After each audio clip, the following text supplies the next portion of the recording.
Okay, we'll get started. Thanks for your patience. We're on page 351, item 7. Thank you, Mayor Andrew and councillors. So this is now we're dealing with the consultation document and the supporting information. I think might be easiest if we take questions on the whole lot, because they're sort of fairly interrelated. And there are two small corrections I just want to draw council's attention to. On page 351, just on the recommendation, the date for recommendation E, about noting the verbal submissions 15, 16, 17 May. So that's now 14, 15, 16 May. And then on page 410, so on 410 in the consultation document itself, in the top left section about rubbish and recycling, the second bullet point down should just say one recycling bin collected fortnightly, and the remainder of that bullet point should not be there. And that's simply due to the specifics of that still being part of a contract discussion.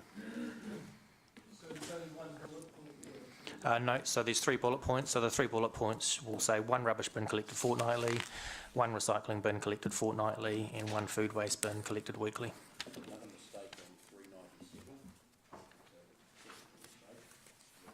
Down the bottom, the pie chart, you got your 65 million.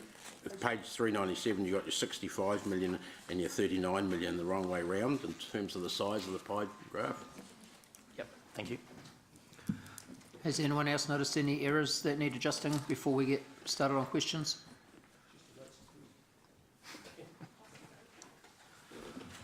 Okay, Councillor Dave.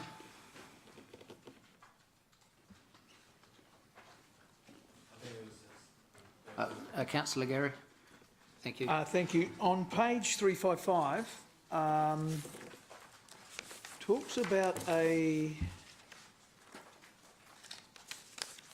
average rates increase. So paragraph 37, it's the second bullet point down, and it starts off with limit on rates increases.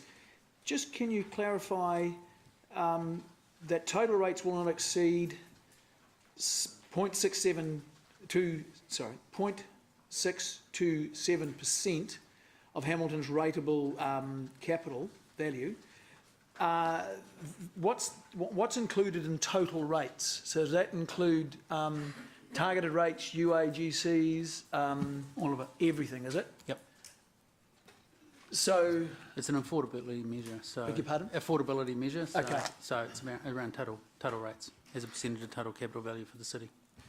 Okay, so if we had, say, water rates, water meters for everyone, that would come out of the rates figure, and so you don't add, for example, water rates back in to get to that. That's just on what we call rates. Okay, general rates and targeted rates and UAGCs and things like that. Okay, thank you. And that percentage, 0.627, that is our own cap, or is that the law?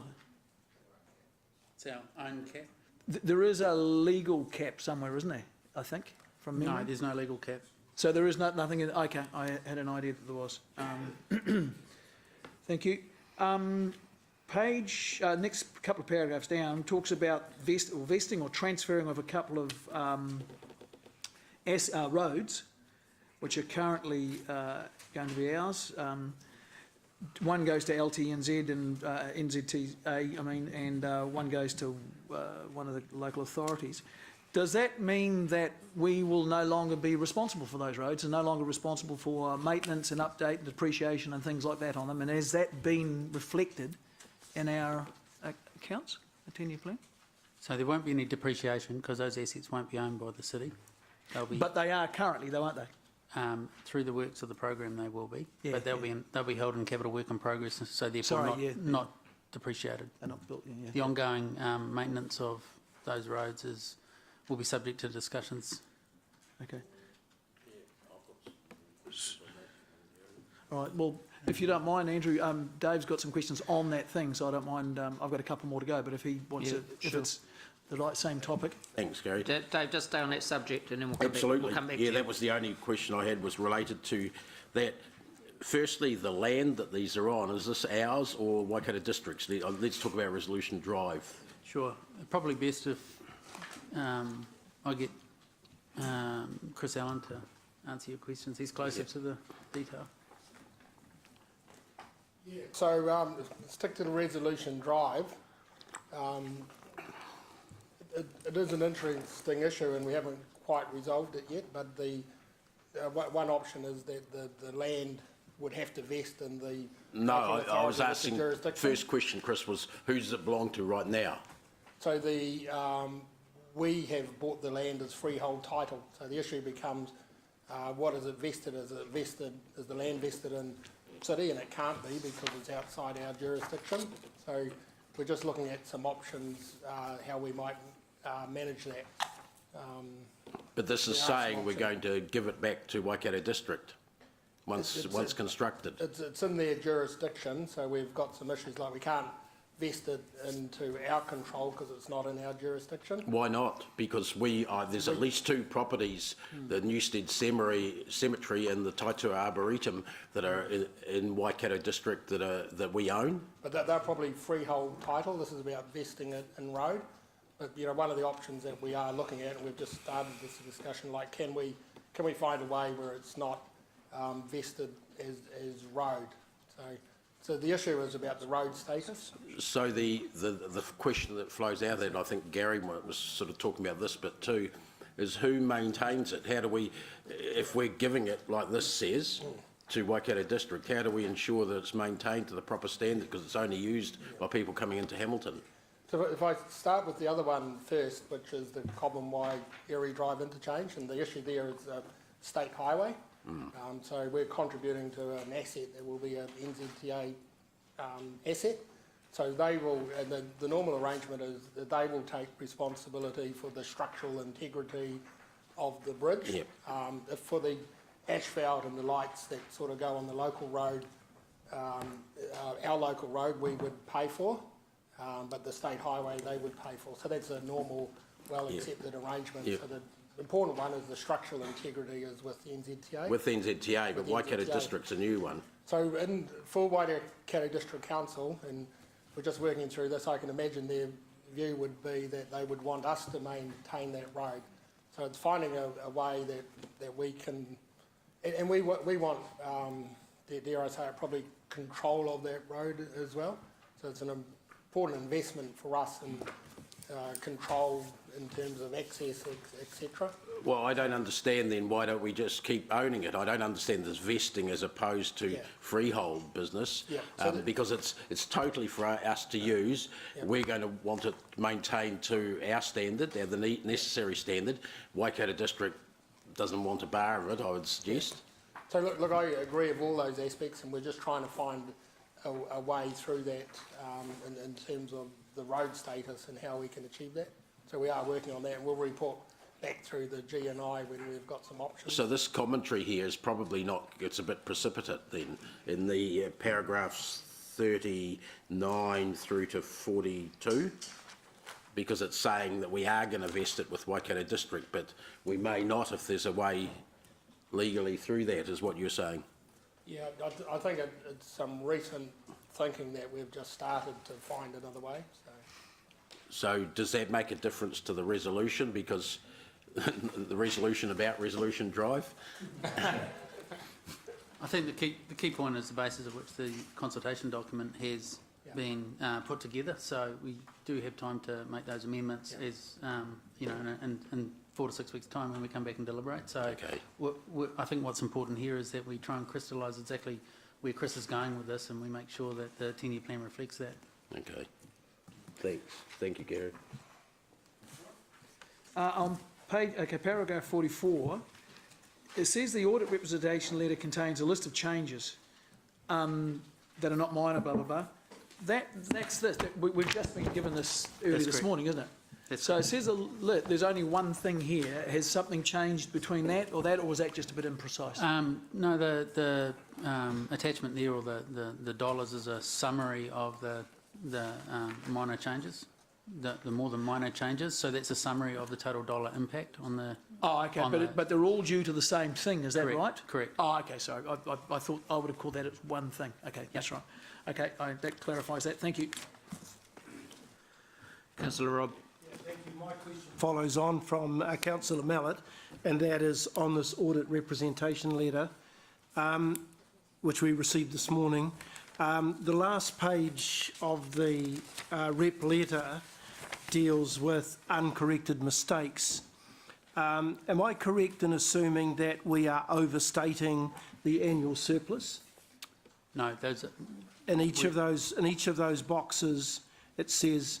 understating the surplus. So why isn't it got brackets around it? If we were to make those adjustments in the accounts, our surplus would be higher. Okay, all right. Okay, I And it's not, understand. we didn't make any changes because one we've just, as we talked about this morning, we've just, this is the result of the audit, and in terms of the misstatements, they're deemed to be immaterial of the whole consultation document and the things within it.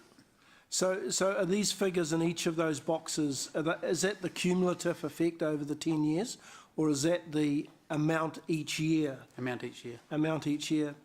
So I take it, my understanding is this is our statement, not the statement from Audit New Zealand.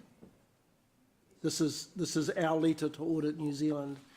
And am I correct in assuming that Audit New Zealand doesn't agree, and that's why we've put this uncorrected misstatements as part of our representation letter, that they either don't agree with the calculation or don't agree with it being considered minor?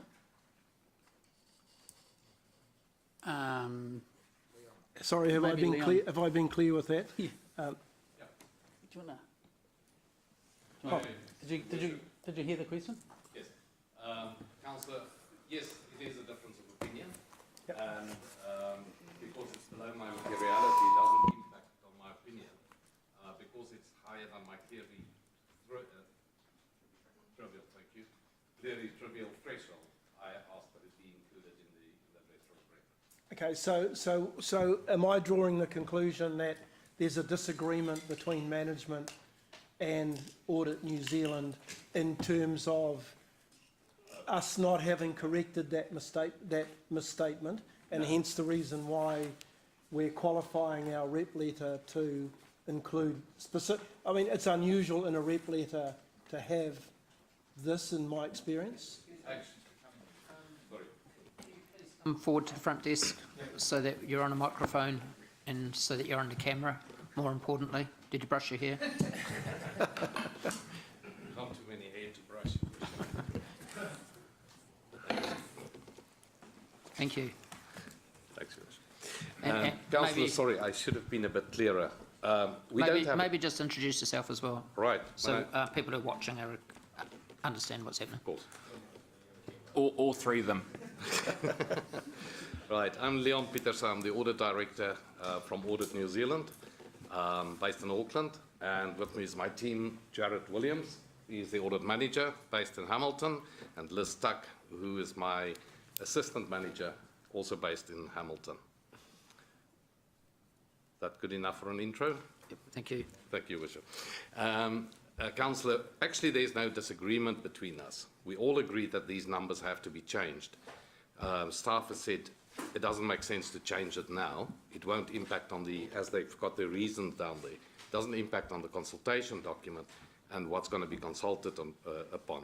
And they prefer to make the changes during the LTP deliberation. Okay, Yep. so you're quite comfortable with the rep letter and these calculations that are attached to the rep letter? Absolutely. Okay, thank you. All right. And the second question that I've got, Mayor Andrew, is just around, and it's a suggestion, and I guess it'll depend on how my colleagues feel about this, but in staff recommendations under B, it's my suggestion that where we say we adopt, that council adopts, that I'd like to see the words for public consultation rather than adopts, because it suggests that we are adopting this change, and of course we're not, we're adopting it so that it can go out for public consultation. I think that's what I should have said in the first place, Councillor Rob. I think you're all correct. Okay, well, my suggestion is that we change that, subject to other members, other colleagues agreeing to that change. Thank you. That's my questions, thank you. Councillor Mark. Thank you, Mayor Andrew. Just a couple of wee ones, so the copyright thing, I get that now. Page 407, we're talking about the Waikato Regional Theatre, and I just wonder if my eyebrows went up at the $19 million when, you know, the number that's been bandied around so much is 25 million, and I get the fact that some of it's debt funded and some of it's other funded, etc. But shouldn't we just be telling people it's $25 million rather than $19 million? Page 407, when we're talking about the council's proposed projects, how we're suddenly the theatre amount seems to be $19 million. Does that not cast the impression that that's all the money we're going to be putting into it? Just trying to make this as clear as possible for the average punter. Yeah, I I get that, but yeah. But yeah, so the key point is, in the commentary, we're talking 25 million funding for the new theatre.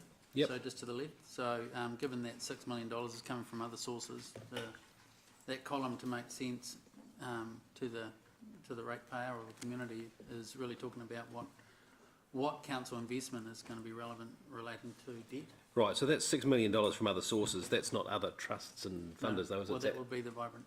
Right, so as originally from the ratepayer anyway. Yep. So it still contributes to it. So shouldn't we just be saying, you know, that's coming out of your money, regardless of whether it's coming out of your rates or not? It still affects them to the tune of 25 million, doesn't it? Can I respond to that? So we currently don't record, for example, Ivan Hamilton Trust is effectively money of the ratepayer. We are effectively reported as money of Vibrant Hamilton Trust, and then we consolidated it into the account. So if we were to include it there, we effectively have to include the Vibrant Hamilton Trust money somewhere else, and that wouldn't actually follow accounting principles. So this is purest, and I think the explanation to the side explains it adequately. So if you want to put a little asterisk there and a note to show it there, you can, but I think the impact on our bank balance is $19 million. Okay, yeah, I get that from an accounting point of view, but I'm trying to think of it from a ratepayer viewing this and trying to understand. So the conversation I'll have with David is if he can go make it a little bit clearer, perhaps, rather than try and debate now what the clearness looks like. Totally. Clarity looks like, sorry, that's the right word. And then we'll just take it forward. So it might just be an annotation or something to that effect. Yeah, that's cool. I think it addresses it a little bit more strongly. Thank you. With the next page, a couple of pages later, 410, the fuel tax. Now, does that still stand after the latest announcements about fuel taxes being available to the regions now? Because I know at the time of writing it was, and they'd come back with a pretty clear no, but has that changed to us? Maybe, Mayor Andrew, you might be able to... Well, the Minister signs off and has made it very clear there'll be no fuel tax in this traineum, Right. in this government's traineum. All right, because it was quite different to what I heard recently in the media. Yeah, we can start working with with New Zealand Transport Agency, but it won't kick into training. But I'll just pass that on to someone who, Blair maybe. Thank you, councillors and your worship. The recent announcement this week of the new bill to enable the Auckland petrol tax legislation, which is going before Parliament, also provides for other councils to potentially enter the scheme from 2020 onwards. And so discussions that we've been having with the Ministry of Transport is to pursue opportunities in a Hamilton context, so that if that opportunity is available to Hamilton or other councils in the Waikato, so it's more than just potentially Hamilton, then we would be in a position to present that to the new government from 2020. But of course there are many elements to that. So the first thing is working with the Ministry of Transport officials to understand the information they would require.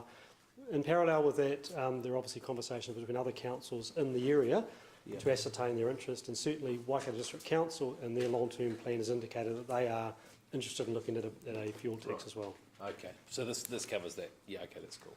Thank you. What's that? That was page 14, Dave? 410? All right, thank you. Just a very minor wording suggestion on page 501. Under assumptions, on the 1, 2, 3, fourth one down, Hamilton needs an extra 12,500 houses over the next 10 years and 32 over the next 30 years. Should that actually say dwellings rather than houses? Because houses means houses freestanding, but aren't we actually talking about apartments and No, I think dwellings is a better term, councillor. then houses? Yeah. Yeah, okay, cool. Will that be changeable? Thank you. Yeah. And I understand there's been some work going on with the performance measures or the draft performance measures, so starting with page 605. I wonder if perhaps, this is page 605, the pull-out one, the very first one. In our community outcomes, we talk about the city that embraces its natural environment, yada yada, live, work, play and visit. Wouldn't a reasonably logical performance measure be visitor numbers? Because we're pretty soft on that. We've got this little survey about whether people like our city or not. But wouldn't it be far more tangible, because we've got one of our key objectives now is to visit. So could we give some thought to including visitor numbers in there, which are reasonably easy to get hold of, as a really strict performance measure? Yes, we can. I'll just, in terms of this document, this is form part of the, I'm not sure if that's a change that we can make now, or whether it's Right. something we change at a later stage. But is this going out to consultation, this one here? Or? It's part of the supporting information. Yeah. So, sorry. Could you introduce yourself, please? It is part of the supporting Yeah. information, so people they will be able to access it. However, we don't finalise it until we finalise the document at the end of the process. So we do have the opportunity to pick up changes and make it when we do our deliberations as well. So I will note your request and we'll look at that. We need to really be really clear when we want to include a performance measure that we understand how we're going to measure it. So Yeah. we'll do some work on that and then Great. come back as part of the deliberations. Excellent, thank you. So just while you're there on that one, if you flip over to page 611, the point 36, the transport network is safe to use. We don't give any mention of the Vision Zero thing in there, and I know it's not going to be a major structural thing, but I would have thought if you could pop it in there, then it gives people, if people love it or hate it, it gives them an opportunity to comment on it in the consultation. So it might be useful to have it in there, because it is actually a pretty strong goal for us now. Is there a way of putting Vision Zero in there somewhere, perhaps even in what the measure tells us or what we will measure? Yes, we can definitely include it, and when we prepare the statement of the activity that goes in front, so all of these measures will be cut up and put next to the area that they belong to. So in that wording, we'll make sure we include the Vision Zero in the transport one. Thanks, Jim. Thanks very much. That's all I've got. Councillor Ange. Thank you, Mayor Andrew. Page 356.52, the changes to the assumptions. Now, I appreciate that when, from December's decisions, as you craft all of these things, that assumptions can change. They're made in a point of time. So, the list of bullet points there, is that all that was? And there's nothing in there that's come from the conversations with the auditor at this point. It's all just us catching up with ourselves as time has gone from the 6th of December. There's nothing in there to be overly concerned about, or, I mean, it's normal business practice. It's what we do. Yep. Assumptions change over the period of time as we craft the budget. Yep. Yep. Yep. Cool. Okay, on page 372, the graph at the top right of the page, and this is explaining everyday costs and rates to the people that are going to be, to the public that are receiving this. That graph there that's indicates average rate increases to existing ratepayers. The preceding years, historical years, are they expressed there in the graph on the new balancing the books measure or the old 2025 plan? The rates doesn't change under either of those different measures. I mean, if the average rate was $1,000 and went up by 3.8%, that doesn't change. The way we balance the books doesn't affect that. Sorry, wait, The sorry. graph below it, I think you're talking to The Councillor Ange. second graph. That's Yeah. correct. See, Richard knew. Sorry, my apologies. The everyday costs revenue. They're all showing, historical figures are showing deficit. I'm assuming that's because the new proposed balancing the books has been applied. Correct. Yes. So I'm a little uncomfortable with that, and I just wonder if you can't pop into there above that line the 2025 graph, which would show bars, which would show the current balancing the books measure, not the new one that's being proposed, just to show the impact of having a different measure. I think we've tried to use that grey box to explain the change to the measure. I guess my view would be that actually having another graph in there about a different way of measuring everyday costs would probably not make it easier for people to understand what we're proposing. I guess what I'm trying, and under the Local Government Act, we have to create this document to be a fair representation, and I'm not sure that if I was a member of the public, I could go, well, it's no wonder they have changed the financial measure because look how terrible it was from 2012 onwards, when in actual fact it was under different circumstances and a different financial measure. So you know where I'm going with this. I mean, yep, decide to do it or not, but I don't know that we're giving a fair representation of. The only challenge we've got is we actually adopted this measure for reporting in this 10-year plan.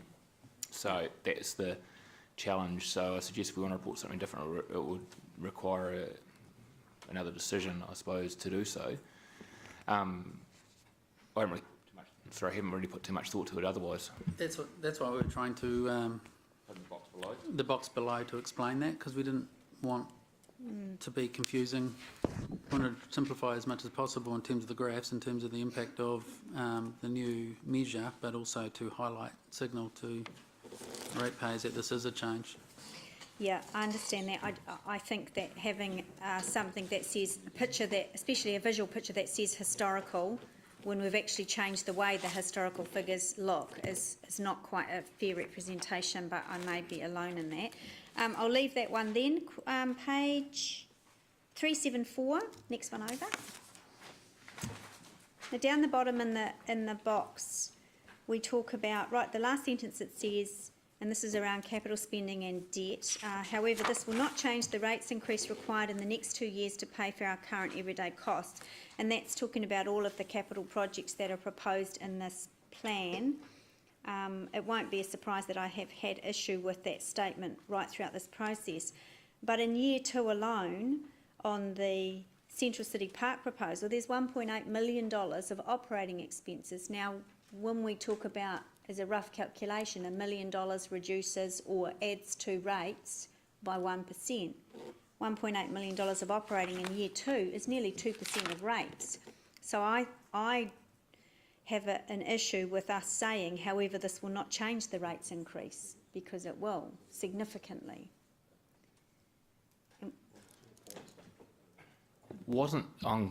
I'm just going to ask a question, my guys, so I can get clarity. Yeah, please. Wasn't the 1.8 million the write-off of a building? So it was a non-cash adjustment, therefore it wasn't funded? Wasn't it? No, it's cash. This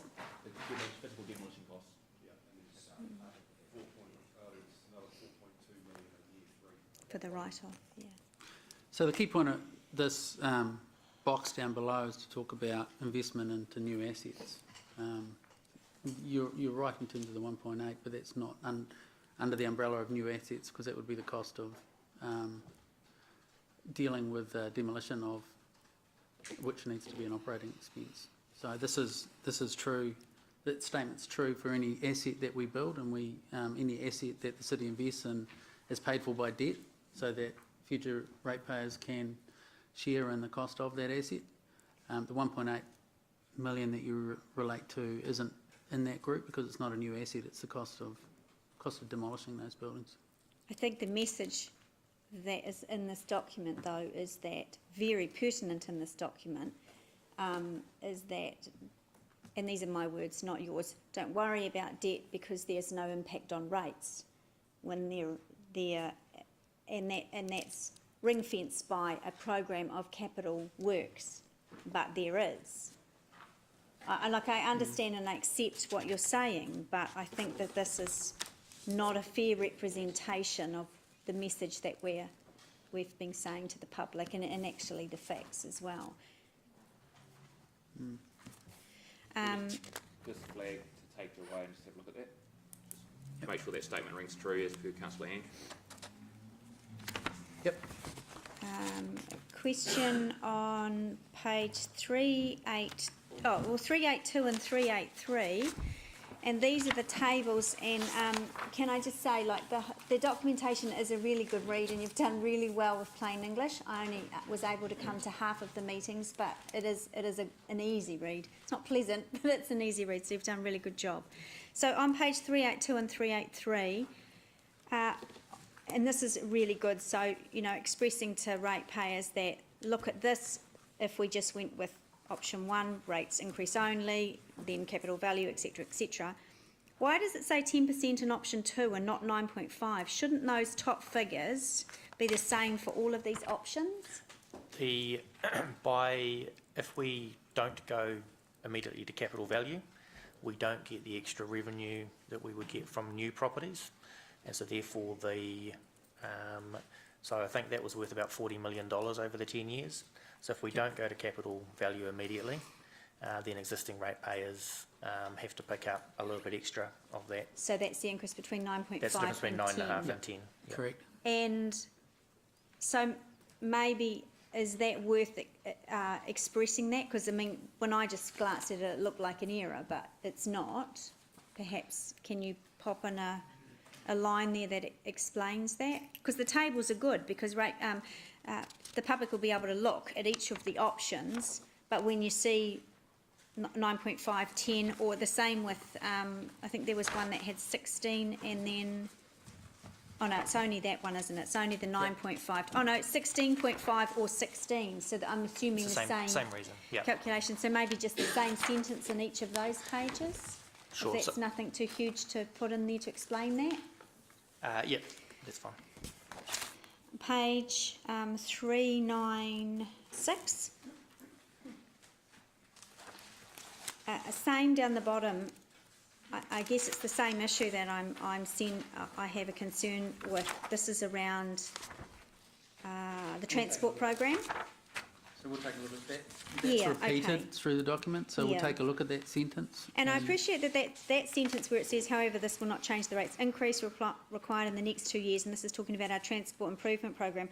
I appreciate that's a little bit more difficult to express out, because in year 1 there's 93 million for transport. That's the budget, but of course some of that might be HIF, some of that will be subsidies. So I appreciate that's going to be a bit more difficult, but We'll have to have a look at it and see what we can do. yeah, to try under and the simplify same it. concern that I raised Yep. previously. Just a couple more questions. Page 405. You've got it on, Councillor, on 404 as well. Yes, you Same have. thing. Yep. Page 405, and this is around the community contributions. The government is planning to change the law. I'm just wondering if that's a little bit too strong, given the letter we've received from the Minister, and if it's not just an indication. I don't know whether that's getting a bit picky, but leave that for your judgment. Page 407, I have the same concerns that Councillor Bunting raised here around the proposed projects. Now, a lot of the information is going to be tough for people. They're going to be looking at these main projects around Central City Park, Fenced Dog Park, Garden Place, etc. I think it will cause confusion, and I understand your reasoning why, if the figures that we haven't been talking about for months aren't the same, and then you explain it in the commentary rather than the other way round. I think when someone's going to look for the theatre, it needs to be 30 million, Garden Place needs to be 3.9, and in here you've got 3.2. I think the 3.2 reflects that part of that was for a playground, which is reflected in the playground amount, and then these numbers will also have been inflated, and so the numbers in here reflect an inflated amount as opposed to the uninflated amounts, which I think the numbers you might be more familiar with. And same with Rototuna Community Hub. We've been talking about 18 million and now it's 19.6. Again, that's inflation. So some go up, some go down though. So nothing goes down from inflation. Well, no, Garden Place, No, Garden Place is, Garden Place has got 700,000 taken off there and gone into the destination playground. oh, okay, all right. I think. Correct. Yeah, so the Garden Place, that's reduced because the playground spend is reflected in the playground development And that's project. with inflation, okay. Page, just on the consultation questions, I'm nearly finished. However, it's a big document. 419. I just wonder how leading or how confusing a question to the ratepayer saying, do you have any other ideas about how the council should change the way the rates are calculated is, for the average person, is a question, you know, how are they supposed to know that? How on earth would they answer that? So that question was intended to give people an opportunity to suggest other ideas to us. So, for example, someone might want to suggest a lower level of UAGC, and we didn't, rather than ask for every permutation of the different options that council had considered, this was an opportunity for people to give us those types of ideas. Okay, that'll be interesting. And then I guess the same comment, Sean, for the second question. Do you have any ideas about changes council can make to increase its revenue to cover everyday costs? It's kind of our responsibility, but with your explanation of the first one, I kind of know where you're expecting the public to go on that. Final two questions. Page 580. These are in the assumptions. Under point 34, we're talking about, under development contributions, the development contributions revenue assumption also considers current payment patterns, leakage due to approved remissions, and to account for growth modelling errors. Leakage due to approved remissions, what does that mean? I'll have a stab at this, but so I think leakage is where we've proposed a DC policy, but actually some people get in before changes to the DC policy, and so get DCs at a lower rate than we might have forecast under a different policy. So that's And around that's what we policy refer to as timing. leakage. Yeah, and so you haven't changed any assumptions on the possible likely significant impacts that the Insight Economics report has indicated that may occur. You haven't changed any of your assumptions based on that, have you? Is that just because of time, or we don't agree with that report? I don't know if I can answer that one, actually. Do you know? I would think that report was provided as additional information in terms of the existing development contributions proposal, but wasn't intended to be incorporated in the proposal until we've had submissions and we come back to deliberate. Well, and is it in deliberation that staff will be looking a bit more closely and trying to model up? I appreciate it's really hard, what the likely impact, given that Insight Economics report has said they may be significant. Will that happen? And we're expecting responses from the development community Okay. as well to validate some of that. We're ahead of the curve there from where we were last time, Councillor Land. If you recall, when they had the hearings on the last 10-year plan and the change of development contribution policy, the developers showed up with their own economic impact assessments at the time. Yeah. And we went away and got ours. This time we're bringing effectively in as a appendum to the 10-year plan our economic impact assessment to support the conversations. That's once we hear the developer's position, we'll be at a better position to weigh both those views up, and you can consider those as evidence as part of your consideration for the final document. Yeah, and I'd sent you an email this morning around being up. I think we need to be upfront. Councillor Southgate raised it around having that insights economic report and the list of significant changes. Yep, yeah, I forwarded that on to the team already. Upfront, great. Yeah. Final question, or just a comment on the draft performance measures that start on page 605. There's quite a few of them where we say what the measure tells us, but we don't say how we're going to measure it. There's a lot. I won't go through them individually. I guess for one example, page 606 under arts and community, and we're talking about the expectation is that to be satisfied with our community facilities, pools, libraries and community facilities, etc. We say what we're going to measure, the percentage of users satisfied with pools, but we don't say how we're going to do it. I'm assuming majority of these will be things like pedestrian counts in the door, resident surveys, etc. But from a governance perspective, and I think to be accurate with the public, we need to just populate, if you can, probably not in time, actually, we should know that exactly how we're going to measure all of those. Yeah, so there's a range of detail that sits below this, and so I suggest that maybe when we come back for, when we're sort of during the deliberations and adoption, that we include some of that detail. Yeah, yeah. That helps. Yeah. That's all my questions. Thank you. Deputy Mayor Martin. Just first of all, page 406, and again, I suppose I'm just focusing in on PR and information. Under Central City Park, I think you either make the existing river plans Central City Transformation in bold, or you put Central City Park / river plan, because obviously you read this and you think nothing's happening with the river plan. Well, that particular proposal does enhance the river plan as a living document.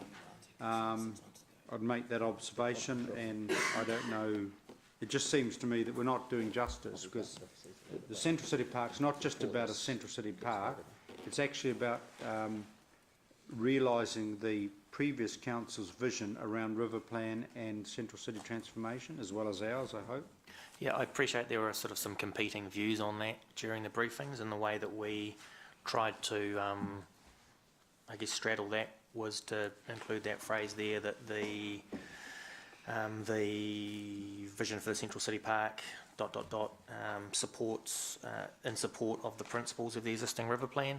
So we're acknowledging that the Central City Park. Can you make it bold? I mean, basically, we're going to get submissions, and if I'm a submitter, I'm going to go immediately to page 408, river plan projects that are dropped off, and even that I would argue is not totally accurate, because out of innovative, clever O&M budgets, you know, vegetation clearance goes on.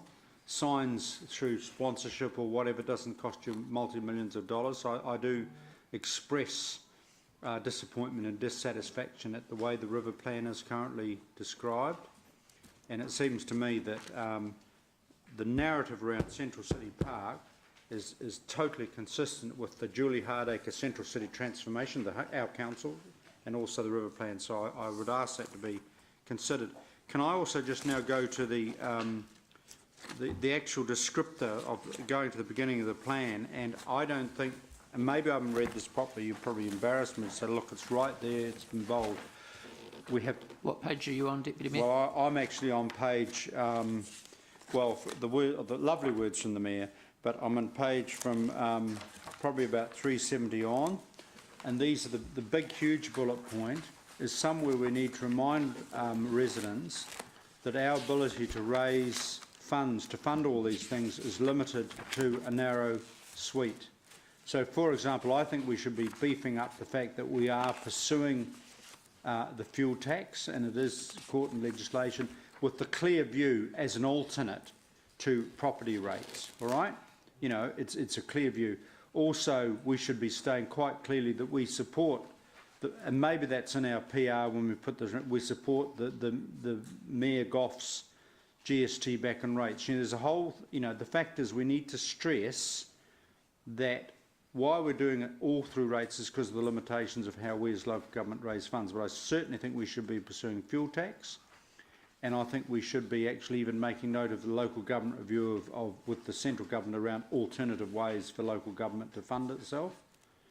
Because in the end, obviously, you know, another 10 or 15 years, if you think you can carry on 3.8% increase in rates, you know, that's going to be a misnomer.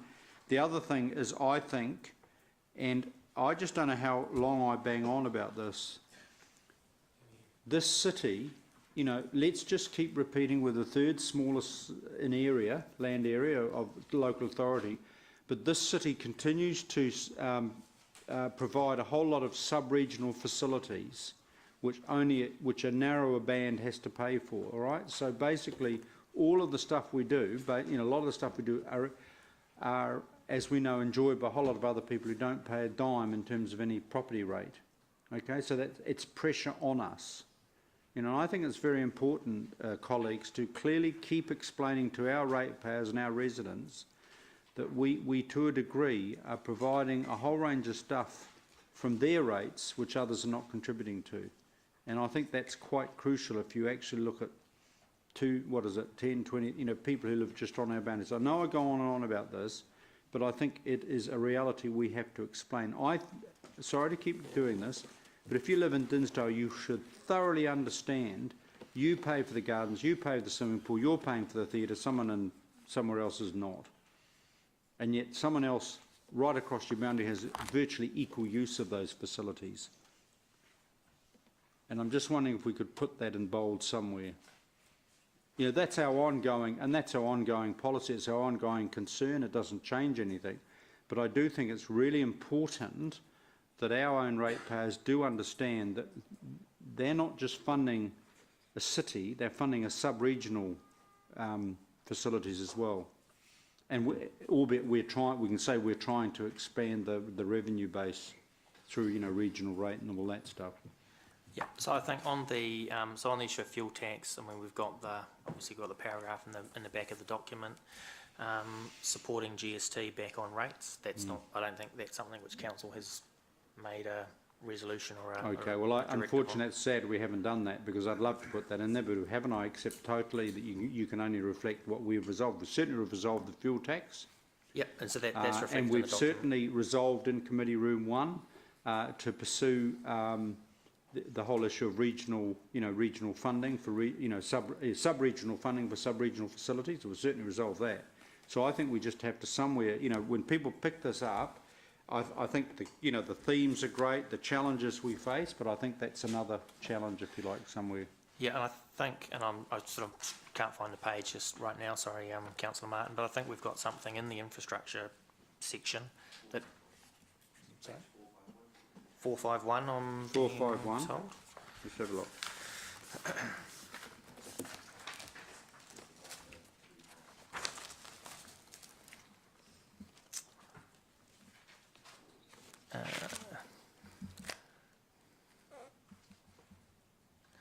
So it's the green box at the top in terms of our updated existing urban growth strategy. Is what you're referring to? No?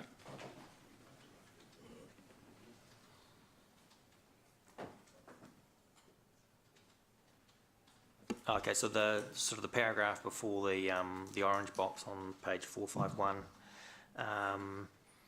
So council is continually looking for smart and innovative ways to deliver projects. Key consideration is the opportunity available for partnering with other organisations for delivery and funding. And the land area of Hamilton is small, the second smallest council area in New Zealand. This means that Hamilton provides a lot of community infrastructure that is used by people who live out of the city. New funding models are required for community infrastructure that ensure that everyone pays their fair share of costs. These are further discussed in the using partnership opportunities section. Personally, I'd love that paragraph just to be bold and right in the damn front of the thing, because, you know, this is like, you know, one of those ads of going, you know, It's like, you know, looking through a cabinet manual or something. But to me, I think, you know, we've just got to state to our people, our residents, where we're at on this, and that summarise. We are looking for smart and innovative ways, and partnering, delivery and funding. You know, I think that should be bold. So I just would like, personally, that is my, you know, and I, with respect, I'm really frustrated. Look, if everyone says, oh no, it's not an issue, you know, keep paying, don't worry, don't harass the poor people of Tamahiri, don't hurt their feelings. You know, that is a critical issue for our city moving ahead. You know, the number one issue surely is we are funding sub-regional projects. Deputy Mayor. Yep. It's not debate.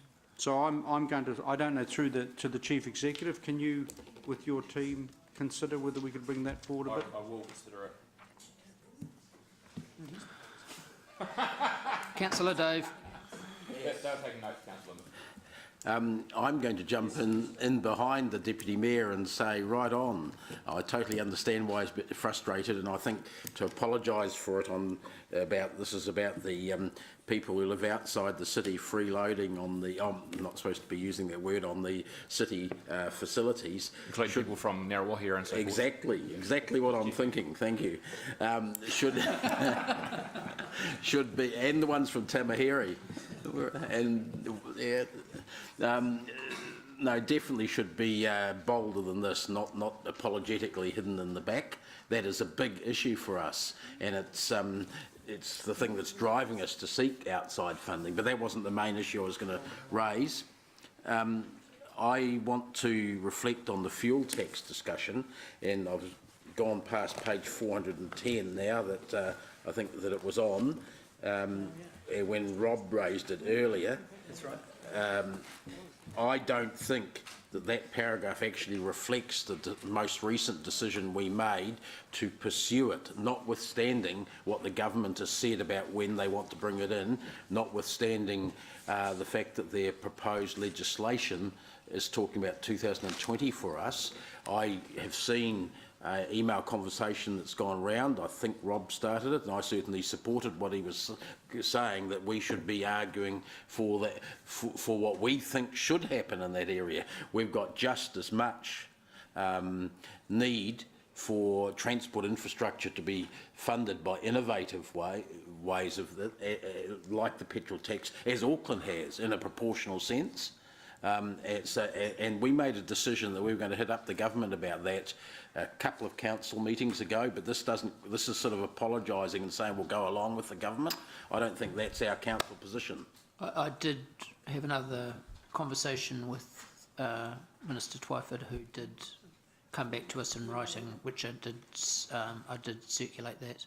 Yeah, I understand that, but that's not the council decision. The council decision was that we should pursue it, and we've got an opportunity now through which is not directly as part of this. Point of order, sorry, and no disrespect to anyone, but we're in questions now or debate? We're getting just a little bit freewheeling. I was exactly going to ask, because it isn't, I was going to acknowledge this isn't the place to raise it.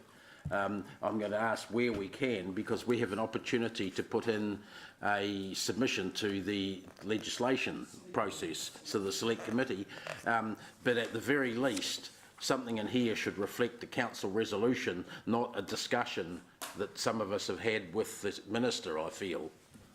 That's where I'm coming from, so I think that I'm asking the staff if they will alter that to reflect that, and then find a home for us to have that discussion about the select committee decision. I agree it's not germane to here, but it's come up and we've had the comment that this is what the government said. So, well, that's not our view. Exactly. Just go back to 410. Yep. And that's pretty well what it says, and under fuel tax about halfway through. Page 410 under fuel tax. However, we will be putting a detailed proposal to the government for further consideration. I read that. I think the narrative that's going out about it, though, is what the minister is saying, and I don't think that should be the only narrative. You know, when we're asked for explanations, we're hearing the government said this, said 2020. I think we've got to push harder and I think our resolution says that we're pushing harder. I just think that's a bit soft, is my suggestion there. Because we specifically, we've said we think it can be done within the year, and our staff have worked with MOT officials and could, in a technical sense, to be done within the year. So maybe so the government's preference is for the fuel tax in Auckland only at this current time, and then maybe you could bold, however, we will be putting a detailed proposal to the government for further consideration. Maybe bold that part of that sentence, Yeah. just so it lifts it out, because it clearly says it, but it just sort of. Yeah. Thank you. And thanks. The other point was in relation to the population and dwelling statistics on page 389, where you got some maps and graphs on 389 and 388, sorry. I wonder why we continue to use outdated and understated NIDIA figures. That graph is showing, for instance, a population of 200,000 being reached in 2033, and with conservative growth figures based much lower than we're actually been achieving for the last 5 years, based on the Stats New Zealand population estimates since the last census. We're actually going to hit that about 6 years earlier. And we're going to need to provide. I mean, I'm frustrated like Martin because I bang on about this every time, and it seems like whoever does NIDIA and our economics people, I'm not sure they've ever calculated that deliberately understates results. When you just add, we've been growing at 2.2 to 2.3% average over the last 5 years. If you just took a 2% growth from where we're sitting right now, we're going to be hitting that in 2027, and about the 200,000 figure you've got for 2033, and that starts with a different picture on what we've got to provide for. The number of houses is understated. I mean, we've got a signed agreement on the special housing areas that says we need 1,300 new houses this year, 1,400 next year, 1,500 the year after that, and we're only talking about an average of 1,250 over 10 years. And these figures are wrong. They're understated, and they caught us out over the last 5 years, and they'll catch us out over the next 5 years if we don't properly prepare. I think my concern is that Mr. Mayor, it helps our argument for opening up, Peacock and Rotokauri and the special housing areas by correctly stating where we're sitting now and where it's heading now. So, I mean, I guess my answer to that is that Stats New Zealand and NIDIA both produce population estimates, and the council resolved in December to use the NIDIA projections, which is what's reflected here. Council, I'm not sure that happened exactly. I'd like to see the resolution there, because the population estimate, I mean, for instance, you're saying we've got more than 165,000 people. Yeah, that's correct. We've got 3,000 more than that. The population last year, a year ago, was 165,000. Now it's about 168,000. Where's sorry again, Councillor. So is Blair in the room? Sorry? Is Blair? Oh, Blair's answered this question previously, and I don't want to paraphrase him because I'm likely to get it wrong. So I might just go get Blair. I'm sure it was Blair that answered. If you look at the Stats New Zealand population estimate from June the 30th, 2017, it was 165,400. We'd grown at 4,400 since in the previous 12 months. That was an increase of about 2.4% or something like that. And the average for the last 5 years has been over 2.2% growth. Yep. So the concern you have, Dave, is whether or not, Councillor Dave, is whether or not our infrastructure and our response to services is actually adequate to meet the population growth.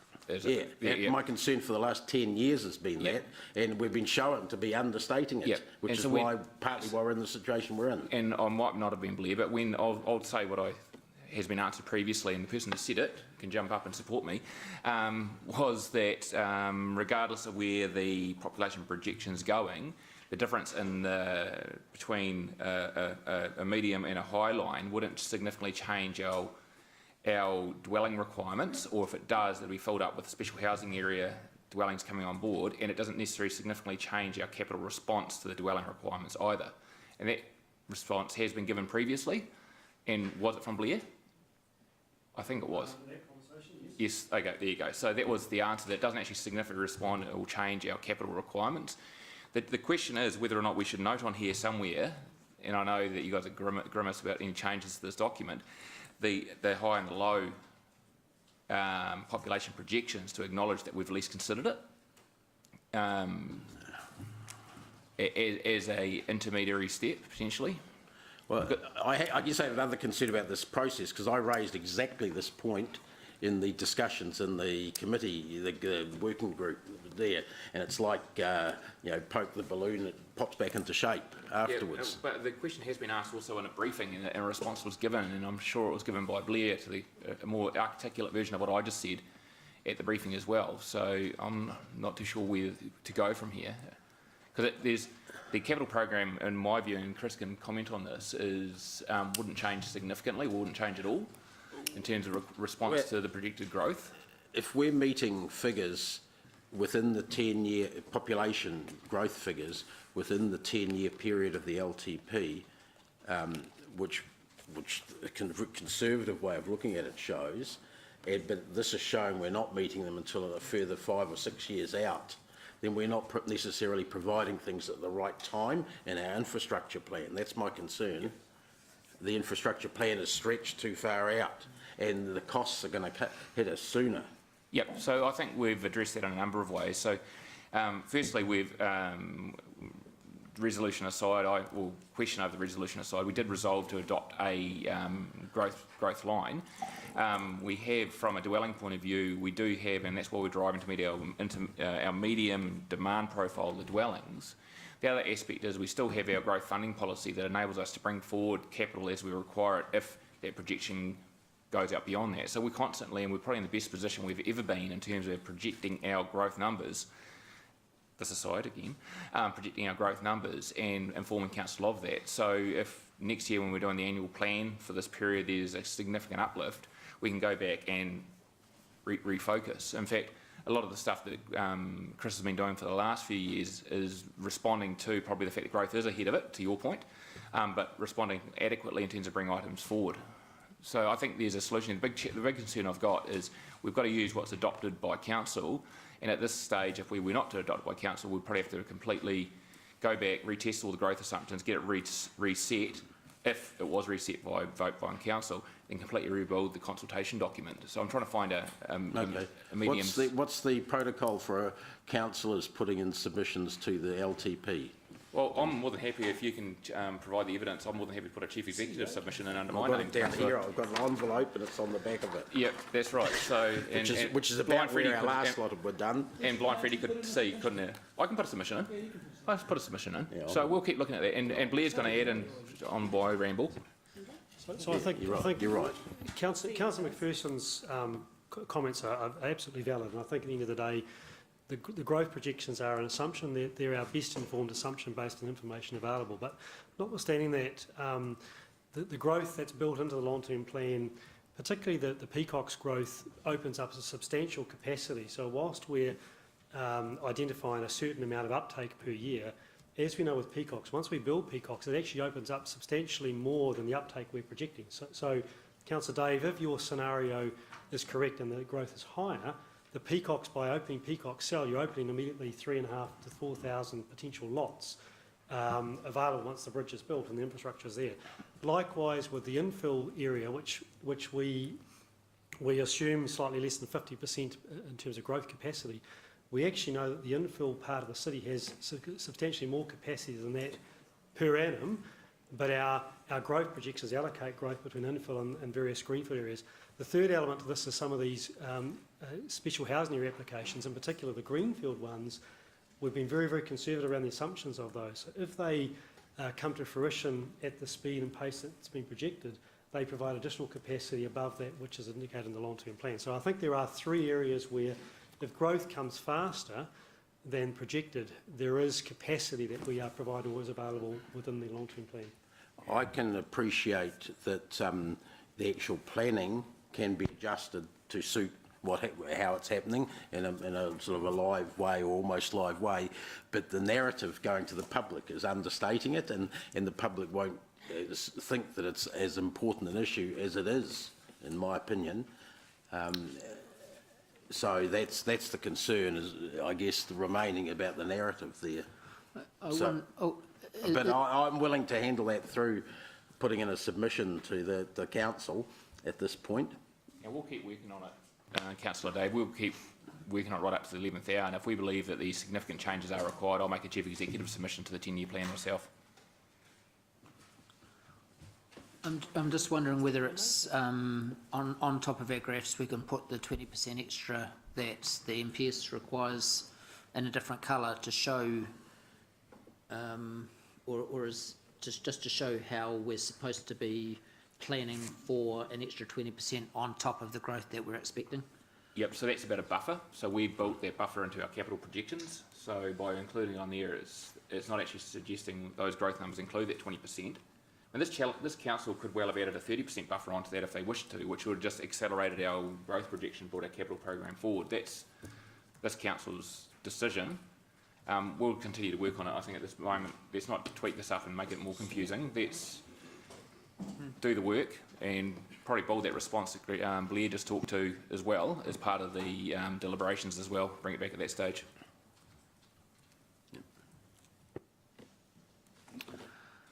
Councillor Paula. Thank you, Mayor Andrew. So, first question, and Angela did ask a couple of mine, so let me just flick through. That's all good. Sorry, just get the right page now. In the graphs, and I said the vision statement, I'll come back to that in a minute. The graphs on page 373, where the money goes, I thought was good. I also enjoyed the other graphs about the movement of money. What I would like to see, though, ask if it can be included, there was a really excellent graph that might need a little bit of updating, but showed the outgoing spend across classes. So it had core works, required risk management, and then it had the growth, and then you will recall, and you know where I'm coming from, this will be quite transparent, but they had the community spend across the top proportionally in different colours. Do you remember the graph I'm referring to? I think, David, you sent it to me at one stage. It was in one of our workshop papers. It showed how much was going to be committed to growth, and it was a big green band through the middle. It showed the need to look after existing assets, and then it had a little pink slither across the top, which was the community. I would just like to see that in there. I wondered if it could be in there. I think it is in the infrastructure strategy. I'll just find the page for you. I did pretty much look through. I couldn't find it. If I've overlooked it, I apologise, but if you could let me know where that is. Just in terms of page 379, where we're giving the challenge around rates, and we're making the very valid point that our rates are lower than some other centres. I've always been a bit uncomfortable, as you know, comparing ourselves to Raglan when a large part of that was to do with water compliance in their respect, and it doesn't talk anything about what drives the rates. But the one disclaimer I am interested to know if we can put in there, please, is that this is the rates. It isn't actually a statement around rates affordability, because we don't talk about median income or anything else relative to those. It's just a snapshot of rates. That's all it is. It doesn't. So could we not put something in the text around that? Because I just feel uncomfortable that it doesn't give the whole picture if we don't acknowledge that we wouldn't have the same salaries, perhaps median salaries as Auckland and so on. So just mention that. I'm sure it could be done in a few words. Okay, that made you all go silent. I do like those charts, and I did think as Councillor O'Leary expressed, one of my questions was about the titles of each of those graphs on pages 382 to 384 don't really make it immediately clear what's in and what's out. So just maybe needs some way of, as she said, looking across that. Did you find my graph? Sorry, what was I didn't understand that question, Paula. Oh, What was it? just supporting Councillor O'Leary's comments around the 10%? the what? The 10% topic? No, just the it's the way they're expressed at the top in the paragraph. Sorry, I've got Ed Sheeran head because I didn't get home until about 2 o'clock yesterday. But yeah. Is that racist? Yeah. Sorry, I still don't know what the question is. Yeah, just when it says interest rates only, interest rates and move faster to capital value, it's just, I can think, I know, increase rates. I think I can see people getting a bit confused about what they're looking at there, but Angela made the point. No, I'm going to talk about that in debate. Just a couple of quick other questions. Looking at pages 406, and I just wanted to ask what, we've got those projects, that's fine, we've got the dollars around them, I accept the view that's all been raised on the dollars. The annual average cost to ratepayer interests me though, because it will really be a range, won't it? So I don't know what the range would be for the Central City Park, for example, but people tend to be quite straightforward, and they will look at the $52 and they'll go, the Central City Park's going to cost me $52. Actually, it might not. It might cost them 30-something or 60-something, because that's an average, yeah? Yes. So I think ranges are often more honest than picking a mid-mark and hoping people don't notice that they were significantly below or above it.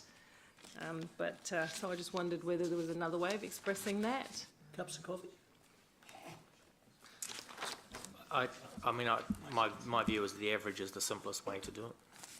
Well, there may be in the page somewhere you need to have a statement that makes it quite clear that individual ratepayers may experience movement within these different charges, because you're expecting the general public to read every last word like we do, and they haven't got time.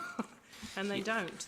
They go to the gist of it, and they'll go to the dollars. I think it's a relevant point, Paula. I think and it's probably just worth commenting on that these annual average cost per ratepayers are expressed this way so that you can really kind of compare between projects about their relative cost.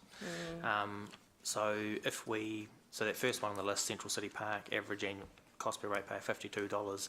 It doesn't mean that if we didn't do that project, that everyone's rates would go down by $52 necessarily, because it's the kind of the assumptions that go into this try to treat all the projects equally. So it assumes as if they all started on day one, so that we're comparing like for like. And I understand that, but from a public's perspective, they're going to be considering value for money across the board. They're going to be making their priorities, and they're going to say, I've got limited money in my budget as a family. What would I like to support going forward? And they are going to take notice of the dollars. I think you will lose comparability if we go for a range. At the moment, you can see that Central City Park costs $52 on average, and Garden Place is going to be $5. So you can kind of go, that one's 10 times more than that one. Maybe it's a footnote then, a reasonable footnote that says this is the average, and ratepayers may receive slightly more or slightly less than others, or something to that effect, because most people are interested in what projects they can support and what rates are going to hit them, what it's going to cost them. And $50 is material to many families out there as well. So page 408, options of doing more or less. I guess earlier I was asked why I was interested in the previous long-term plan, And I think this is part of it, because there's a lot in here, a lot of timelines, a lot of graphics, and people do like to see things measuring, being reported in a similar way so they can track them. This, I was just wondering why we lump together, for example, enhancing the savannah, glamping, and the entranceway for the zoo and put one figure around it, because it kind of says to the public you couldn't do a bit of that. You couldn't just do the entranceway, or you couldn't just do the savannah without the glamping to begin with. It kind of blobs them all together from my point of view. And I'd like the public to feel like all of the projects, including the ones on the blue pages, that they might like to think about what bits add value if they can't support the whole thing. And and so that's the same with the river planning project. We've actually got 4 distinct bullet points. And some people out there might say, well, look, I can go without Willing Street Beach for a little while, but I'd like to see the other 3 or some other combination.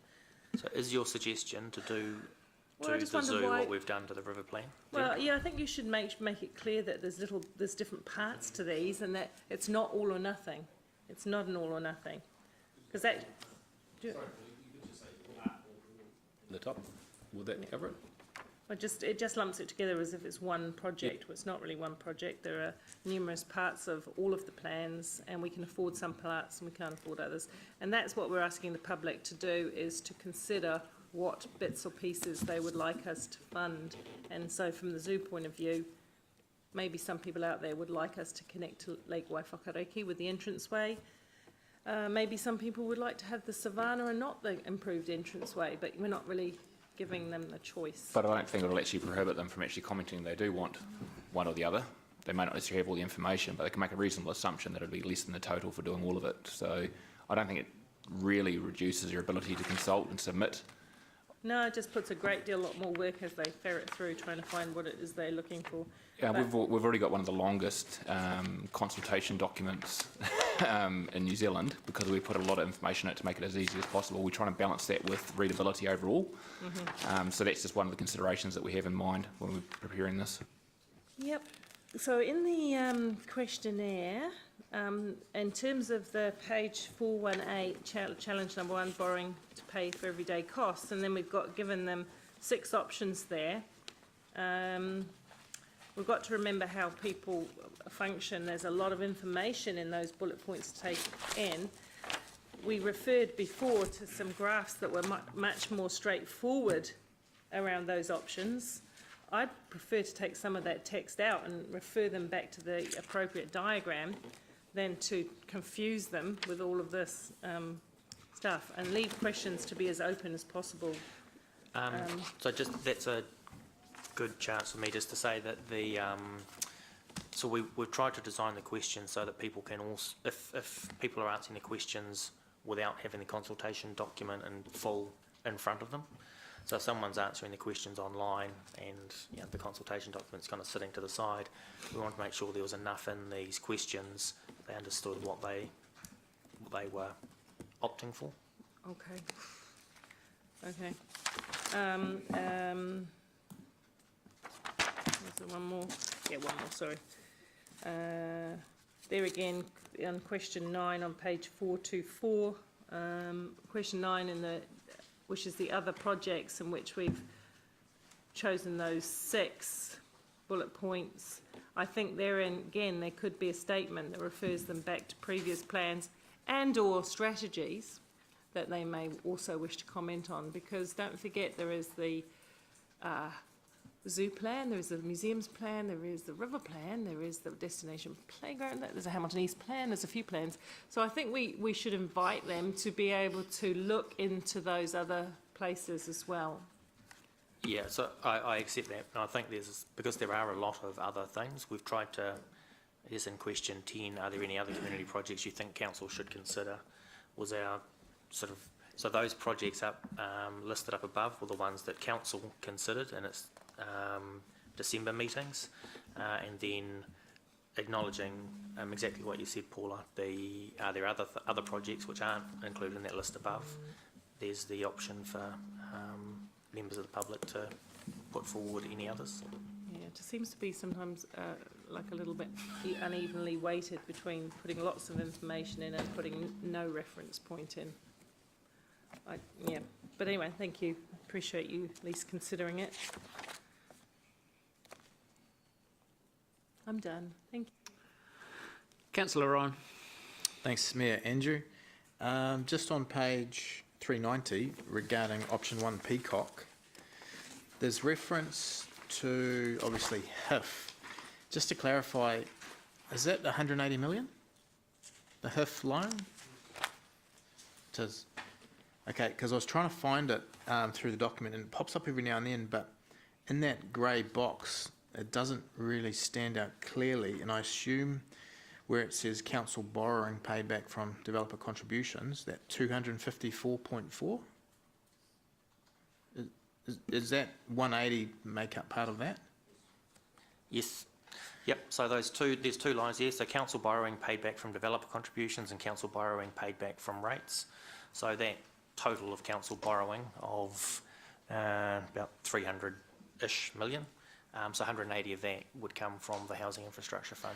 I just wonder if in the whole process of transparency, if that should be articulated out so that public see that's the HIF loan, 180 million interest-free, because it's kind of massaged into that total council borrowing, and obviously that big chunk is interest-free, and I think that should just possibly be drawn out a bit.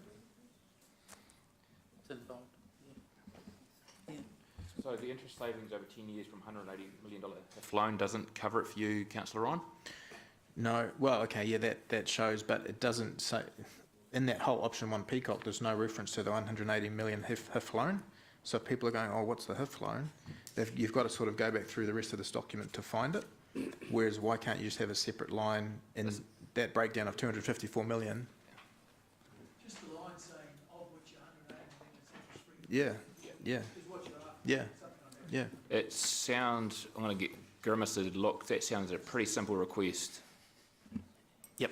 Well, so it's either in that grey box or in that text up above. I think it's a good point. I think we can incorporate that. Cool. Thanks, that's all.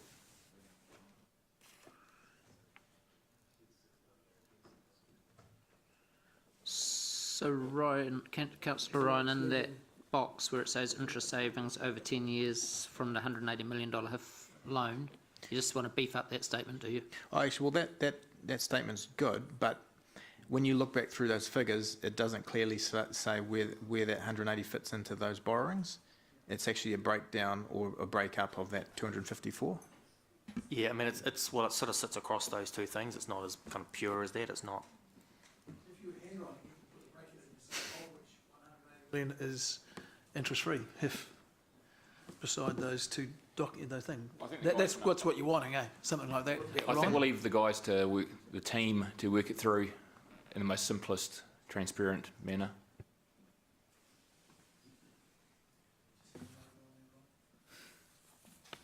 That's professional. Councillor Jeff. Before I do, can I just say, guys, despite the comments and questions you're getting, I actually think you've done a magnificent job of distilling a really complicated plan into something really readable. I found it really readable. I think you've done a great job. I have a question about 406, page 406, the top of page 406, Central City Park. And my question is, are we not trying to make this document as clear as possible to our residents? And if we are trying to do that, wouldn't we have Central City Park -River Plan there? Because that would reflect the fact that in December this whole council made the call to put the Central City Park /River Plan in its long-term plan, draft long-term plan, as a major project. It's a council decision. Which reflects the fact that the river plan does change. It's a living document, as the Deputy Mayor says, and at the present we're centering operations on an area between the casino and the regional theatre. So the other thing I would note is the chair of the former River Plan Task Force has actually made the same request here. So why would we not have, just as a headline, Central City Park / River Plan? Yeah. So if assuming that there's no kind of objections to that, then we're happy to do that. Councillor Jones. One real quick question, page 406 again, following on from Councillor Jeff. The council investment is a 4-year period there, years 1, 2, 4 and 5, obviously nothing in 3 for some reason, of 12.8, and it's $52 per ratepayer. But then again on 407 for the Rototuna Hub, it's a $19.6 million council investment over a 4-year period, and it's only $28 per average ratepayer. That's even more of an investment, but less per household. How does that work in a 4-year period? Get where I'm coming from? Yes, I do. Yep, so it's to do with significant operating costs in the Central City Park. So in terms of, I think demolition costs, for example, are an operating cost. So it's not debt funded, so there's not included in that 12.8, but it is an operating cost. And the Rototuna Community Hub doesn't have the same level of operating costs. If I can add to that, it's also the purchase price of the buildings that are currently there. So not only are you demolishing the cost of demolishing those buildings, it's the cost of purchasing them that would need to be written off. Right. Because those assets wouldn't exist. Yeah, just in the words of Forrest Gump, I'm not the most intelligent man, but you know, like if it's confusing to me, it's going to be confusing to the public too as to why they're paying more for a certain project when one is less. Just. So maybe a statement to the extent that some costs include the debt and some costs include the debt and the maintenance cost, which may already be there, and Sarah's probably pushing that out. Rather than go back and rework them all and show the maths, maybe a general statement is all I'm suggesting. Yeah, so what we've got currently is some projects have a similar amount of council investment, brackets debt funded, but quite a different average, annual average cost per ratepayer. This is due to the difference in operating costs and revenue for each project. It's on page 405. Oh, sorry, 405.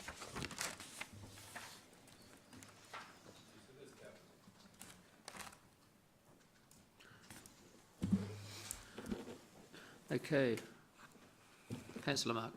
Just one more. People get in their way here. Can you put a line in there about inflation, please? Because it is, you know, that was the first thing that came out and punched me in the face. That, you know, the theatre was $19 million, and the figures were different to what's been thrown around in the past. So, some sort of bracketed thing saying these include inflation, or maybe different to what you've seen reported, or something along those lines.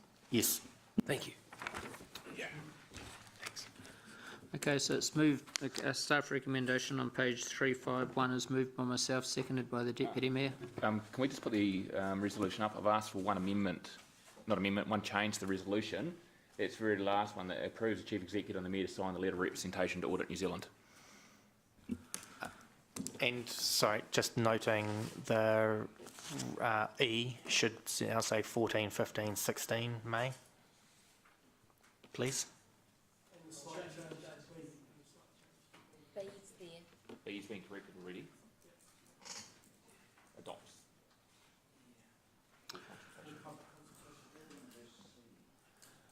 Should we not put notes of changes? Just go to the meeting. Be consistent. It's dated today's date, because it's the date you're adopting. So that's the date we would, so if we, could you just put the date in? Oh, just being fussy, but. It will have today's date, Gary. Yeah. It has. But that should also be in the resolution. Normally you date your correspondence. Please. Are we talking about C? No, I'm talking about G, the new G. It talks about the new one edited and approved Chief Executive signed letter. just date the audit letter, dated. which is today's date. You dated, yeah, that's it. Dated whatever today's date is. 27th March. And we just need something to reflect that we'll make changes discussed today, or perhaps delegation to the Chief Executive. Just the same as we had in the previous recommendation. Scroll up to the top.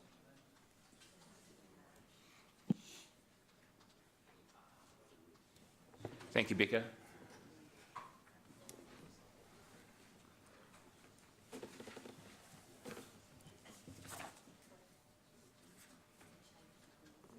With the minor changes.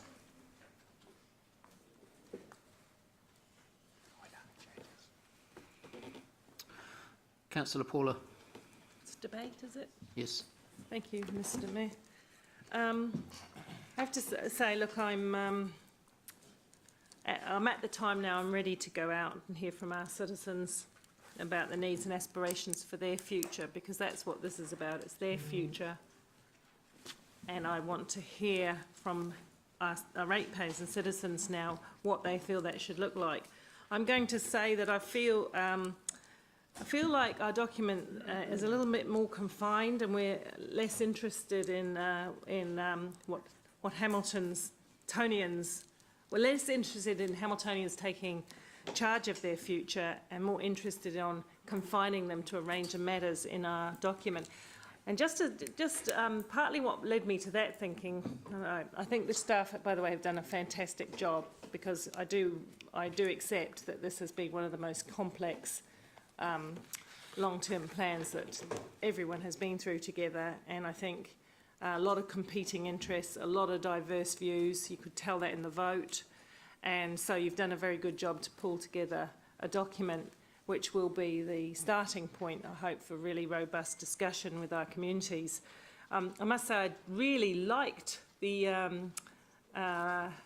campaign of Waipa, notwithstanding their slightly short-sighted decision on water.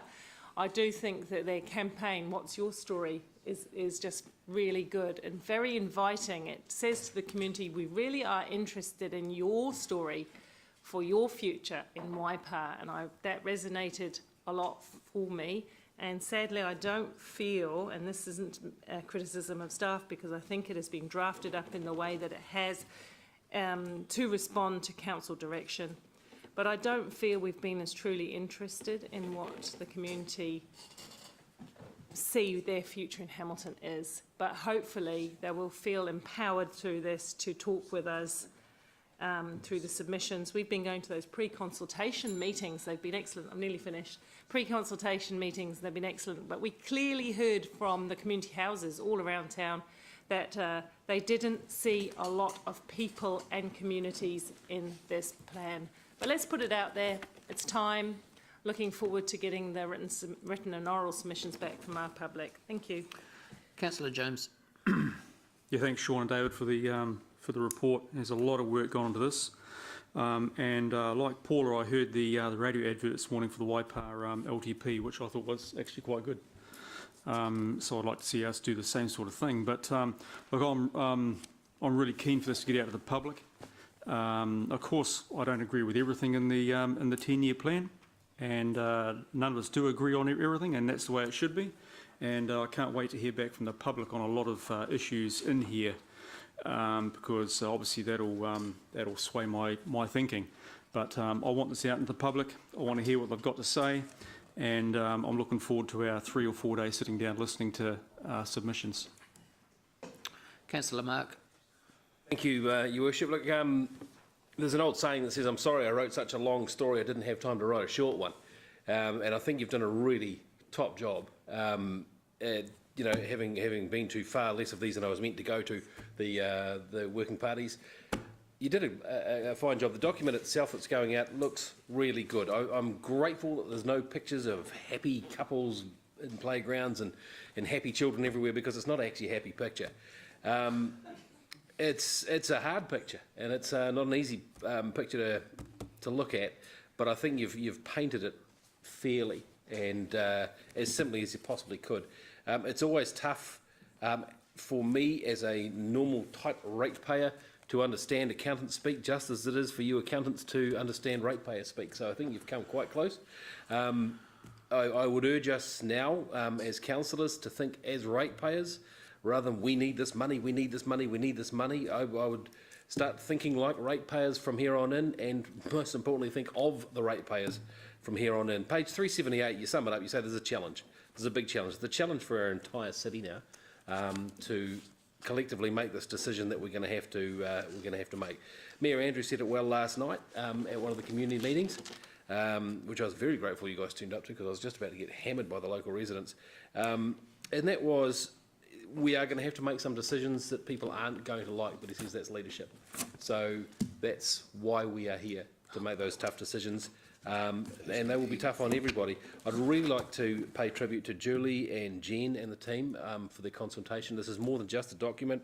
The work that they're doing out in the community is outstanding. There is a radio schedule coming up, by the way, except for those of you who listen to national radio and won't hear it. You've done a great job, guys, a really great job, and it's a very, very big beast to get out to another big beast. So thank you. Thank you for what you're doing. And like James, I'm looking forward to the submissions rounds, and I'm looking forward to seeing which way the wind blows and making some open-minded decisions as a result. Thank you, Mayor Andrew. The budget and the consultation document that is going out with the budget is based on priorities, and they are priorities that I don't share. However, today's decision is not about the projects and the proposals in the budget. Today is about whether, and my vote is about whether I'm comfortable or not that this consultation document presents a fair representation so that we can get meaningful submissions from the public. There are a lot of positional statements that are included in here, and I express my concern around some of those positional statements through the questions that I don't think present a fair representation of the matters. And I think that Councillor Southgate raised it, that there are, in my opinion, few opportunities in the consultation document that provide the public in a meaningful way to know what other options are out there for them. And I appreciate there is a list of some of the strategies and the plans, like the River Plan or the Hamilton East Plan in here. But to be able to present that in a meaningful way to the public, I think we've missed the boat on that. I am interested in the submission process as well, and I, as I said, also made the comment in my question, staff have done a very good job in plain Englishing what is a lot of things to talk about, and some big heavy discussion topics in there. So I appreciate the work that staff have done. Councillor Jeff. Thanks, Mayor Andrew. Yeah, I want to acknowledge again the massive work done by staff in ushering us through this LTP, and it's a really good document. It's the first time I've been through this, and it's been a painstaking process first time round. There'll be proposals in this document that not all of us will agree with, and I look forward to hearing submissions and debating those issues, and positions may change on things. It'll be interesting to see. So today is not about relitigating all of that. It's now the community's chance to make submissions and for us to listen with an open mind.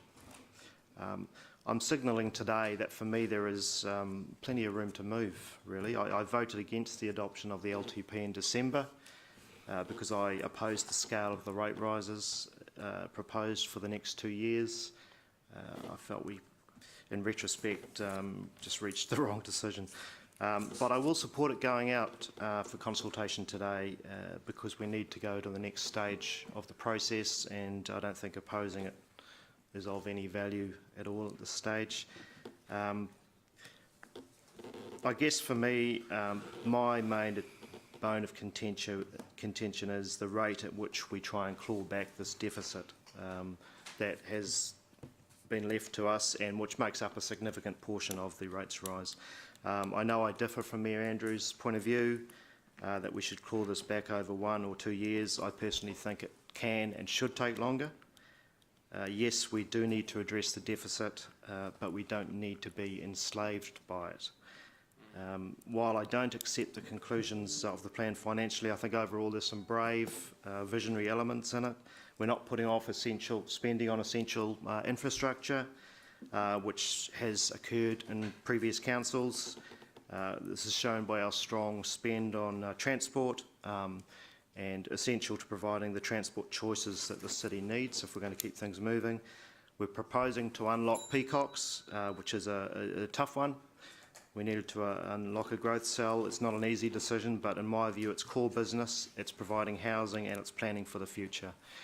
And despite suggestions to the contrary, there is spending on community infrastructure in there. The theatre, Rotorua Library for the town centre, more on the gardens, and extending VOTR and building that whole area, which I think's got great promise from the casino south to the regional theatre.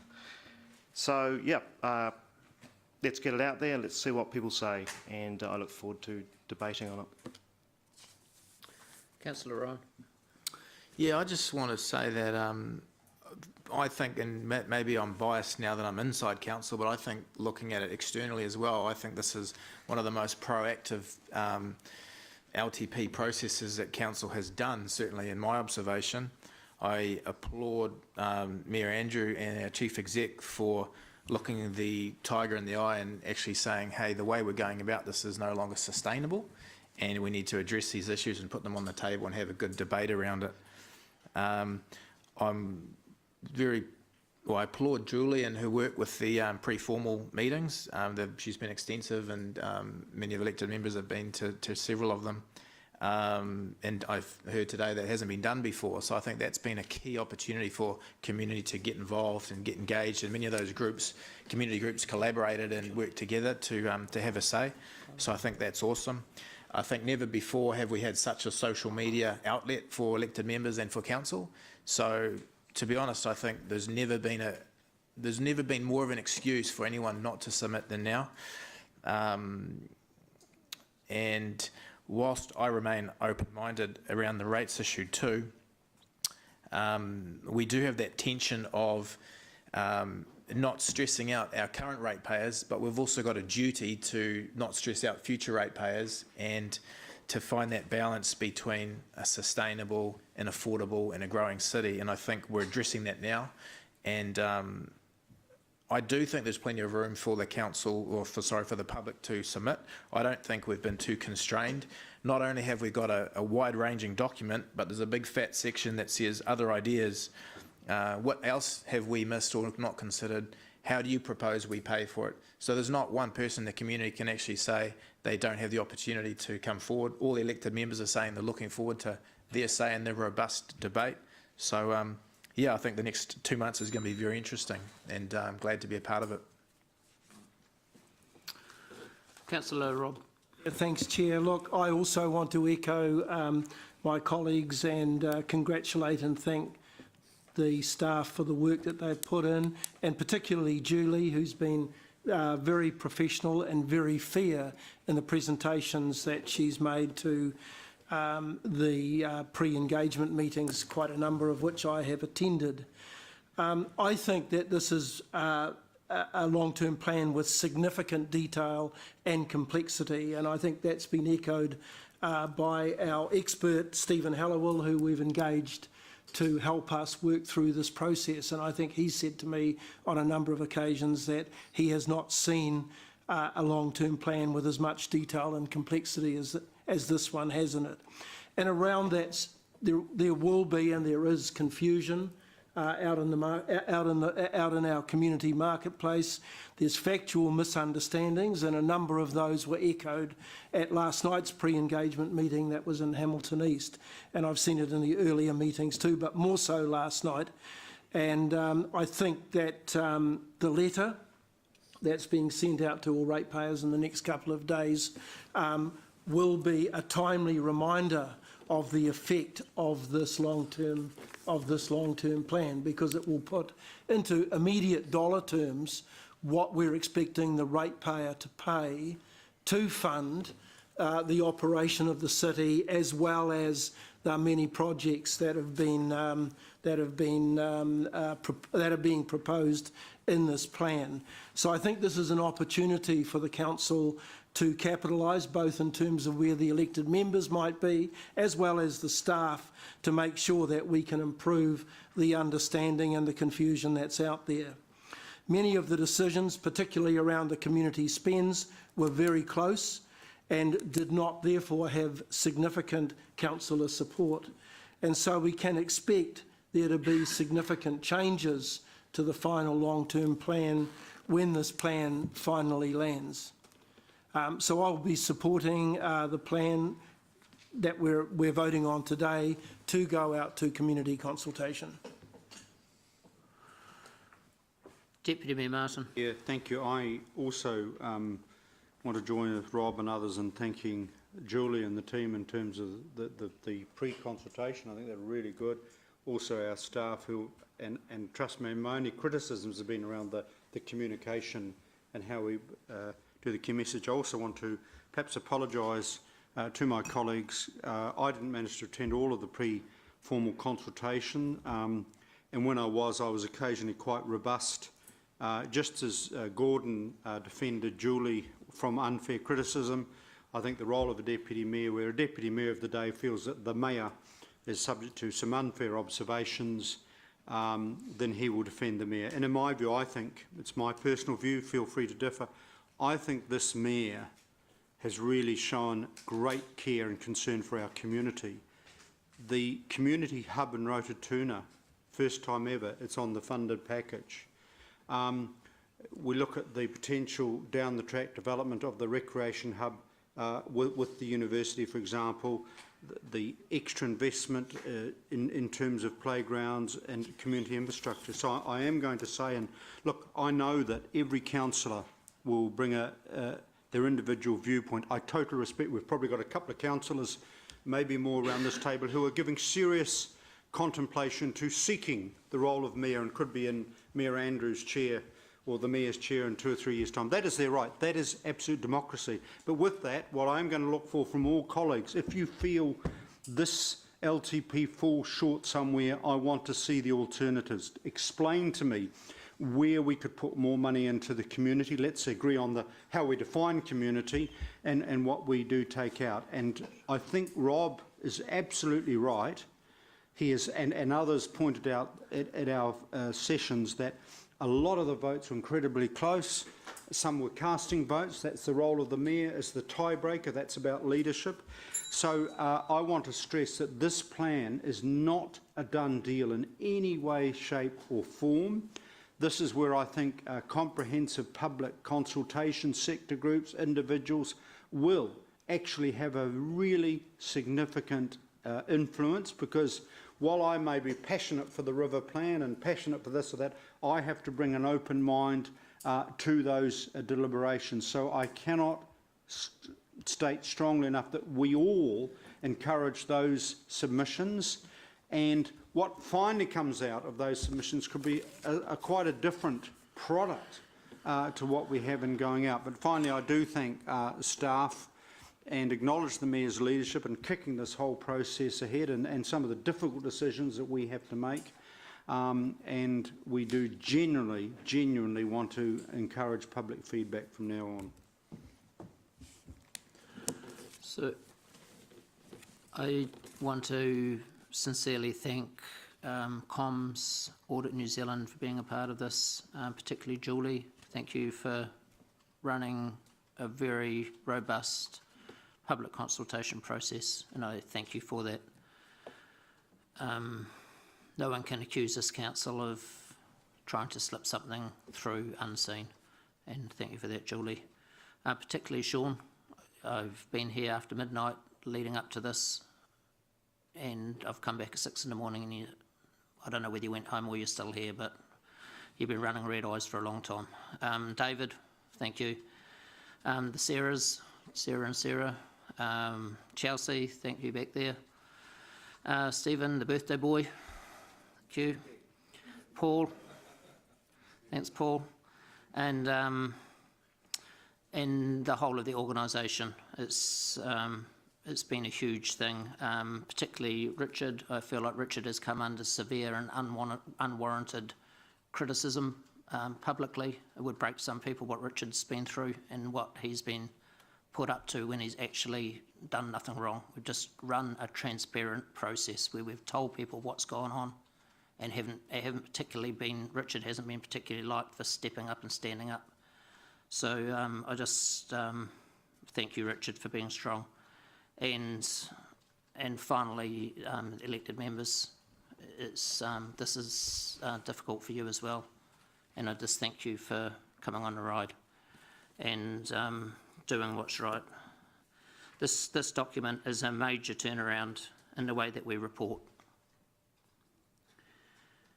We've worked with 2 central governments and we've been responsible with this draft plan going out to future councils and future generations. And yes, I'm not under any illusion there will be pain, but balancing our books, looking after what we've got and having a vision for the future is exactly what leadership's all about. Thank you. We'll go to the board to vote.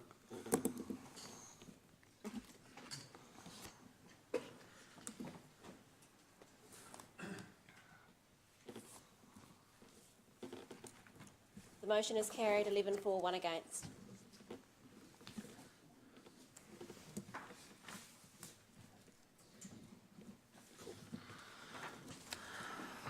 Okay, we're now going to item 8. We've got 2 late reports.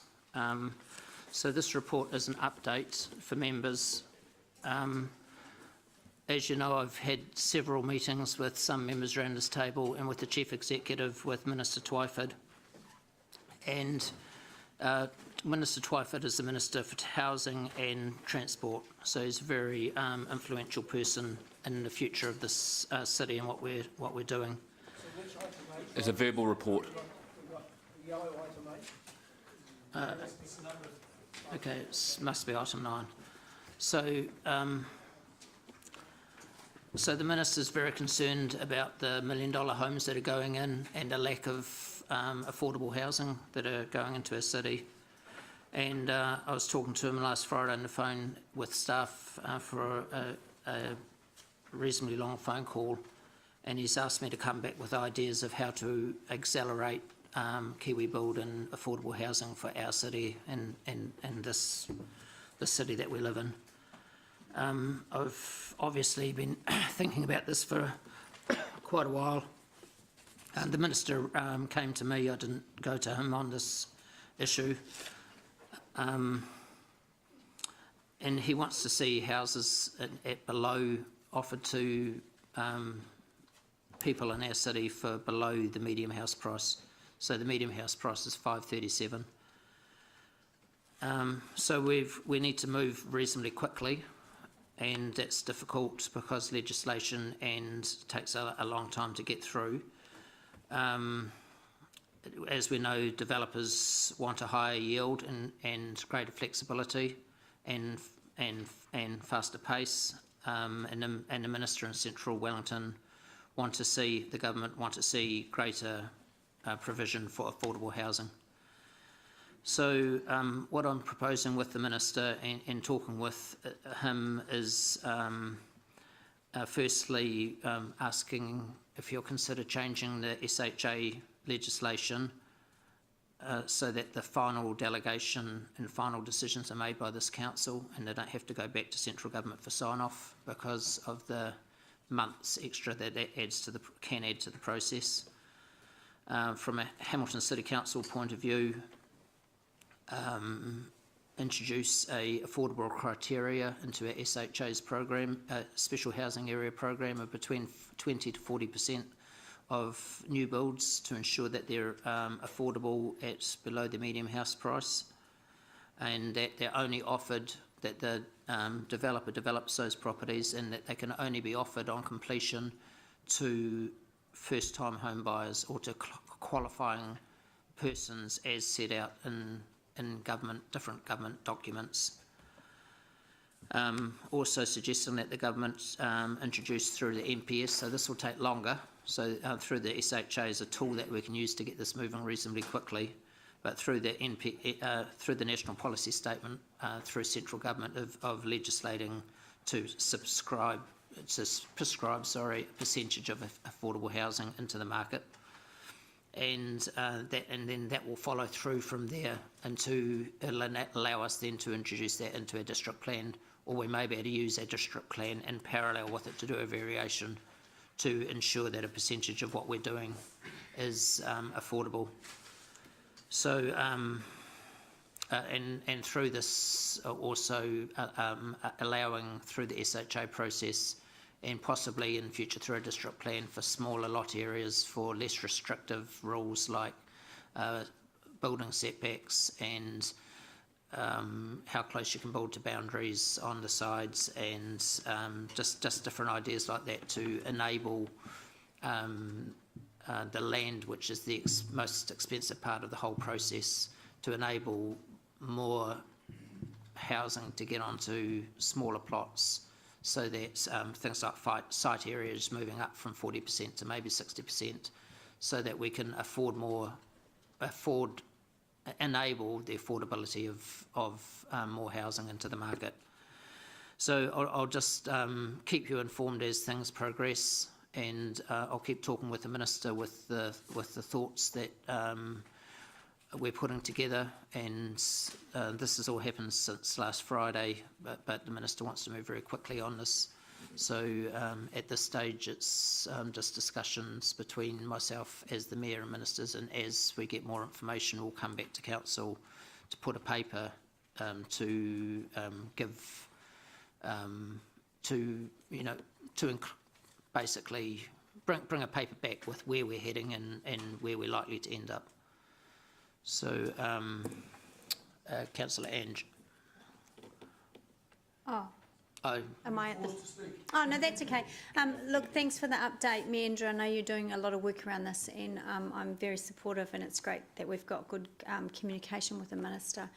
I would just, sort of what springs to mind for me is a concern, and I'm sure you've thought about it, is I wouldn't want us to not be taken advantage of, but the government's got a lot of catch up on the previous government in terms of a lot of the housing shortfall, in my opinion, and others in the public, is around the lack of build over the last decade of social housing. I wouldn't want us to carry that financial burden in going down this route, and I think perhaps maybe I'm sure any minister, whoever the government is keen for any territorial authority to jump into the space, and if we can move quicker than then, that's great. But a caution for me would be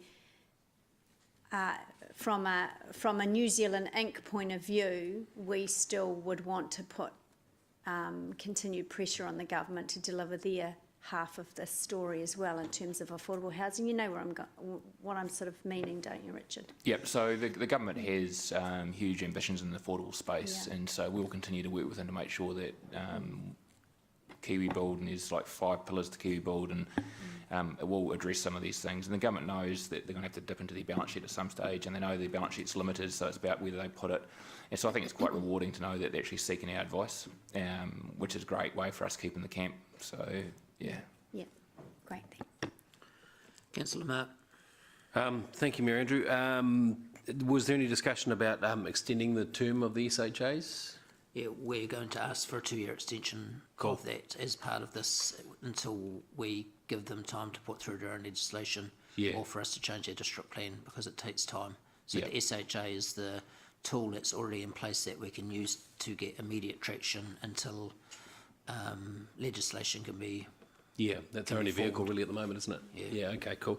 I'll be, as you know, it's a bit of a bandwagon of mine as well. I'd be keen to, if you do look like setting up a task force or something like that, that liaises with the other trusts around the place, doing some great work in this space as well, and communicating with other councils like Queenstown and Wellington, who are really taking some good lead on that. I'd be keen to get involved. Yeah, if we have to go to Queenstown, so be it. Yeah, any support we can get, to be fair. We're having numerous conversations, great ideas, always welcome. Yeah, okay, cool. Great ideas, emphasise, Mark, so you can filter them out first, and then... One man's great is another man's greater. That's all right. Councillor Gary. Thanks, Andrew, for your update. When do we accept our current district plan is utterly unfit for purpose and take a look at that? Because all the SHAs is doing is smashing holes in our district plan. It's just us pretending that the district plan's all right, and we just do an SHA that just smashes a hole in the district plan again. So somewhere along the line we have to recognise that and start again. So in my view. Can I respond to that? So basically, this government's got a very different focus in terms of affordability, and one of the things they have talked about is a new national policy statement, which will drive the regional policy statement, and then our district plan has to respond to that. So ultimately, at some point, if you're right, and I'm not suggesting you're wrong, there will be a need to question whether or not our district plan is fit for purpose. And there is an evolution in the way people live nowadays, and they're moving to different types of housing. We've heard a presentation from developers over time, increased number of duplexes, a lot more infill, a lot more apartment buildings going up, people having community parks, community infrastructure and so forth. So things are changing, and that will cause us to respond with a changed district plan. Just one thing, and I'm totally supportive of what you're talking about, that's great. Went to a consultation meeting last night, and Andrew and those who attended, Rob, and our community, well, there are parts of our community who hate infill. They don't like all the stuff that we're talking about. So there's a job that needs to be done. I don't know quite what it is, but these people don't like the thought of kids not having some green space at home to run around in. They don't like the thought of multiple cars parked outside things. So I'm not saying no, they've got a right to have that view, and they expressed that to us last night. We're getting better at communicating the consequences of not going for infill. We're running at average about 51% infill, 54, 55, 60? 60% infill, which is really high. Tauranga is 13%, so we're significantly ahead of Tauranga. And that has advantages from an infrastructure point of view. I mean, it does cost money for infill. We have to replace the pipes and they get utilised, but we are maximising the utilisation of our... That would have gone down like a lead balloon last night. Yeah, no, I hear you. I'm saying this. And, I'm not blaming you. But it's creating congestion issues in other areas and so forth. So there's real legitimate costs and benefits of infill. There's really there's costs and benefits of going out greenfield as well. And we need to do a better job of communicating the value of both propositions, so that people can be more informed. So we haven't done a great job on that. And if, put it this way, if we didn't do the 50% infill, we'd need another Peacocks and another Peacocks and another Peacocks, which the cost of Peacocks in itself is significant. And those ratepayers that were there yesterday, assuming they were ratepayers, would have to bear the burden of that, because it doesn't get to a certain point when if they invest ahead of the curve on the current processes that are there, and it will cost them more. Because ultimately, you know, we'll be in a position where the whole market changes as a consequence, because we're forcing different outcomes. I can't speak for what they were thinking, but I think they were thinking they couldn't see the link between cheaper quote unquote infill infrastructure spending versus how that protects their rates to some extent, whereas. So there's an education thing going on. There's also a respect for private property, which they didn't acknowledge either. But anyway, I have another thing. Saying you're going to do cheaper housing is great, but there's an element of, you know, we're in a infrastructure and building boom at the moment, I think, throughout the country. I couldn't be wrong. It's not everywhere, but certainly here. I mean, is it actually, can we actually build stuff? And there was a price that I heard, but I can't, 500 or something. 537 is the median house price in Hamilton at the moment. Okay. So, I mean, that seems still expensive to me. I'm talking about people who are, tradies and whatnot. So how realistic is that we can build a whole lot of stuff that can sell for under 500,000? It is realistic. We have talked to... And someone has to make a profit, and they have to make a profit, or they just won't do it. Yep, so it's getting harder and harder. Land prices are slimming the margins down. The decision in terms of going out to adopt on the consult on the development contribution policy will add costs, and so forth. Having said that, there are developers out there that are doing this. They have a certain model they approach, and that's large scale, similar designs on each, so they try to get efficiencies and so forth. Their biggest issue is holding costs. We can help that by being more efficient in the way we process resource consents, building and so forth. We can help them as well through going down to smaller lot sizes. So on a hectare site, they can get a greater yield. They might be able to get 2 extra houses out of it with this margin. So there's things that can be done to address this, but it needs to be done in conjunction with central government. And I think that's the question that Minister Phil has asked of Andrew, is what can we do together to try and actually achieve this? I mean, there's been a whole lot of discussion about prefab housing. I don't think that'll work. But in the end, we've just got to get on with it. And I think we can do it. And we need to, and from within here, I mean, and Martin's the chap who brings it up most, but you've got there is often, well, not always, but often there is you can either have a really pretty place that looks aesthetic, or you can have a cheaper place that might not look quite so flash, but you can house a family in it, and the family can afford it. And we have to accept, well, I think, other people have their own views, that we might just have to accept a lower level of aesthetic appeal in order to house people, to get homes for families. Yeah, but you can have an aesthetically pleasing community where you have a blend of properties, right? You don't have all of your cheap places in one area, you blend them into the community. So, and you've got to have them, people are more using community assets like parks and river rides, river walks and bikeways and stuff like that. The community assets provide a degree of amenity that you don't necessarily have in a small section simple house as well. So it's not beyond reason to consider there are other options of ways to living. I think that's what you're suggesting. We can think differently. Yes, and Gary, I agree to be delivering to the market at under $500,000 for new houses on their entitled sections will be challenging, and we will have to look at things like site coverage and setbacks and building to the boundary on one side. So, and that type of thing is the really only way that we can deliver in bulk and still keep the quality build there. You were at the meeting last night. You heard the pushback to that last night. Yeah, but you heard me pushing back on them too. Beg your pardon? But you also heard me pushing back on them as well. Yeah, sorry. Left you in it. Councillor... Yeah, then you left, Councillor Rob. I've got a question. I've been waiting to... we talk about involving central government and local government. What about the developers? I spoke with a developer yesterday who has set up quite a workable regime in Tauranga where they are delivering properties, albeit on leased land. That is, they own the land and lease, so there's a rental required on the land, but they're building new units for less than $500,000 in Tauranga. Yeah. So, I mean, and that's one idea, one simple idea that we used to have back in the 30s, the 20s and 30s, where many of the properties were built on leased land. I think it's are we legitimate. getting these ideas from the developers too? Because to me, it's not just about the government, central government or local government. Yep, we are getting quite good uptake from developers and thinking of different ideas. The leasehold land scenario has come out. Yep. It seems to be working in this instance, but it may not work everywhere. And it's not just Tauranga, Queenstown have a model similar. Yep. So, and it's actually in a trust that's associated with council that's involved in one in Queenstown as well. So there are different models around the country.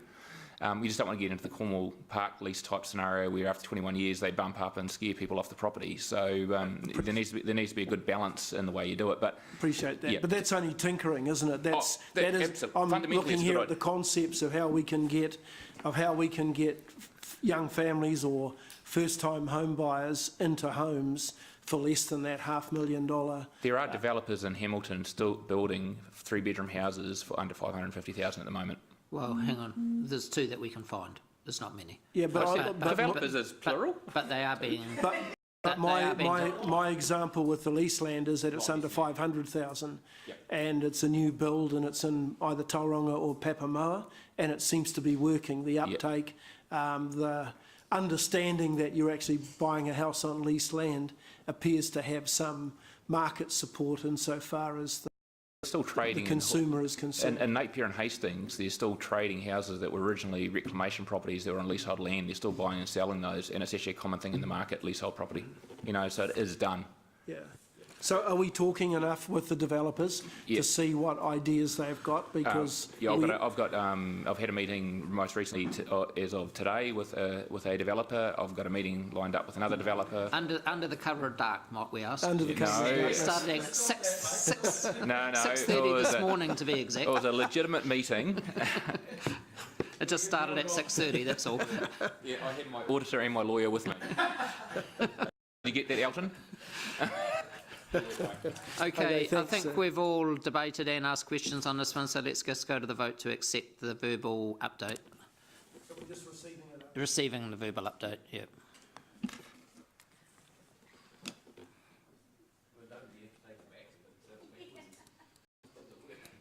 The motion is carried unanimously. I told you to do it with an Irish accent, but he didn't. Okay, so now we'll go to item 8 again, which is this one here. And Just take it as read, it's pretty transparent. Take it as... Sorry, I dropped the ball, so we didn't have a mover and a seconder. Okay, so I move, seconded by Mark. All those for, any against, carried. That was the last report, you didn't have a mover and seconder. Sorry, it was my fault again. Thanks for catching it. No, we're still in confidential. Sorry, we're still in open. You're still in confidential, Elton, well done. Yeah. So we're now moving to this report here that's in front of us. I don't think this requires any debate, but okay, all right, we'll go through the motions. So we'll start that. I'll move it, and it's seconded by Deputy Mayor. And first person is Councillor Robb. Look, I might signal an amendment because I have got some questions to ask. And it is question time, is it? Not, yes, it's question time. Okay. So I'm just trying. First question, which is quite a simple question, but I'm trying to get my head around VOTR and Central City Park. We call it the Central City Park in the long-term plan on page 406, but we appear in this report to be referring to VOTR. And I have raised this before and been sort of rebuffed that one of the same, but I think they are different, or if they're not different, we continue to be confusing ourselves and our residents as to what the project is. Is this project that we're referring to in this report Central City Park? So firstly, before we dive into this, we've effectively released it to public by having this paper in open, so we've achieved that outcome without even passing a resolution. Yep. Secondly, those are the titles per those reports at the time, and I agree with you, Councillor Robb, there is some confusion. However, those were the titles of the reports at that time, so to be correct. So it was VOTR at the time. That was the title of those reports. September. Okay, all right, that's fine. I guess we just need to be a little careful going forward as to what we're talking about. I think the 10-year plan is going to set the precedent for that, so we'll follow suit with that. Okay, and my second question is, why do we need to resolve this when you've called for an Audit New Zealand investigation, or an Audit New Zealand audit, which will presumably deep dive into these motions, and if that report is going to be made public, then this information will, as a matter of course, if it's relevant, come out in that Audit New Zealand report. Maybe I should have talked... So I'll answer that. The media have already got these, so we might as well make them public. Can I actually just add on top of this that we've already basically released this over time, and I am quite procedurally correct. I'd actually just like to cross the T's and dot the I's and actually say that Council approved their release, even though it is almost retrospective, because we included the 16th of November report resolution in the 12th of December LTP report. So everything's out there, and to be honest, all I'm asking for here is procedurally on file. It shows that despite the fact that they're already out there, that Council's at least resolved. I know people probably don't agree with it. I'm a bit of a stickler for that's my superpower, bureaucracy. So I'm just trying to make sure that everything's teed up. Okay, so this isn't in anticipation of the Audit New Zealand review that you have? Yeah, Audit New Zealand have already received access to these minutes. They have that by right. They review all our minutes as part of the audit.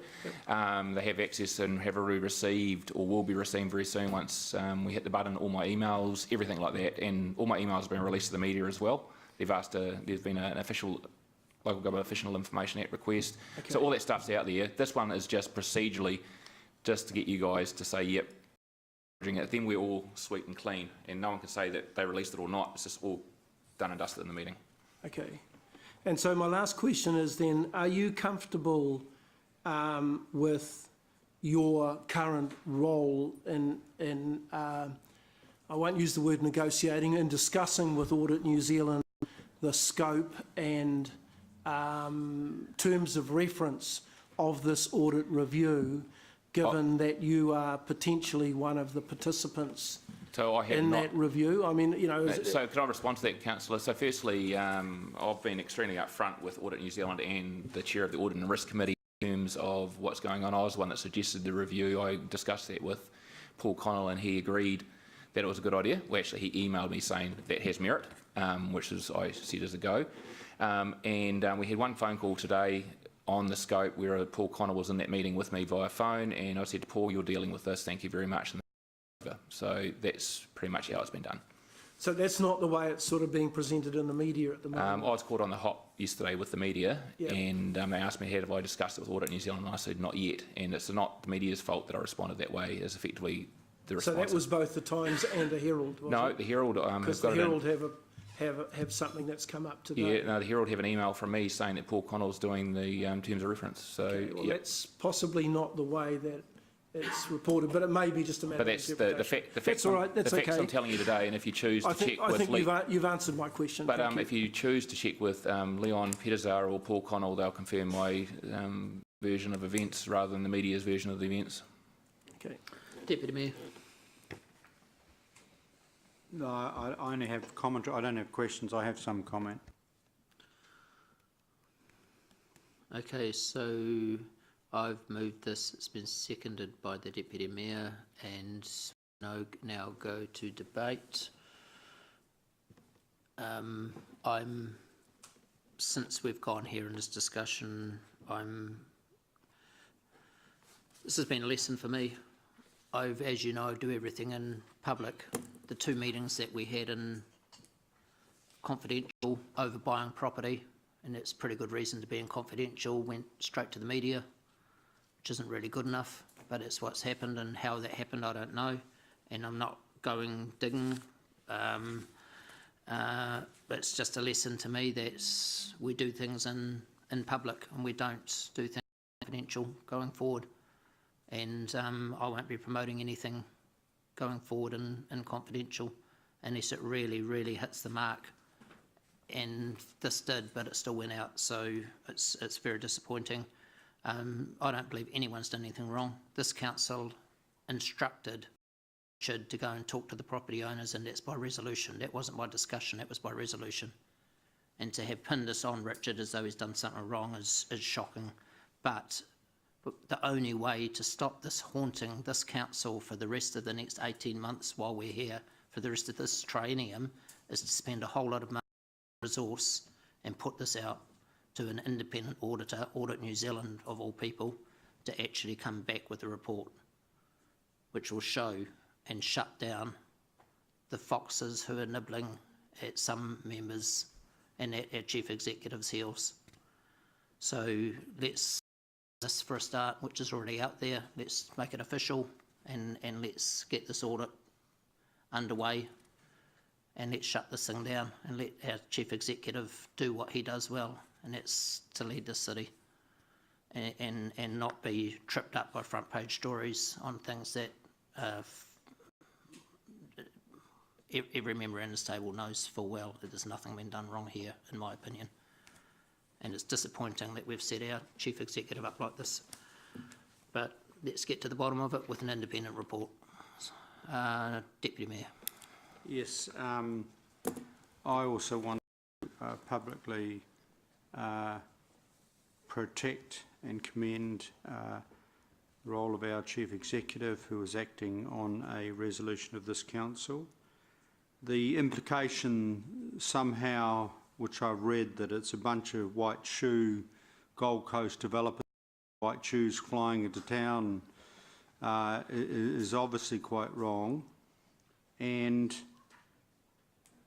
we have some very innovative business people, developers, and I hope we actually keep them, and I hope they can actually do business with the council, particularly if we publicly say we're interested in purchasing properties to advance the river plan, Central City transformation. That process is quite public, transparent, independent valuations, yes or no vote by the council, etc., etc.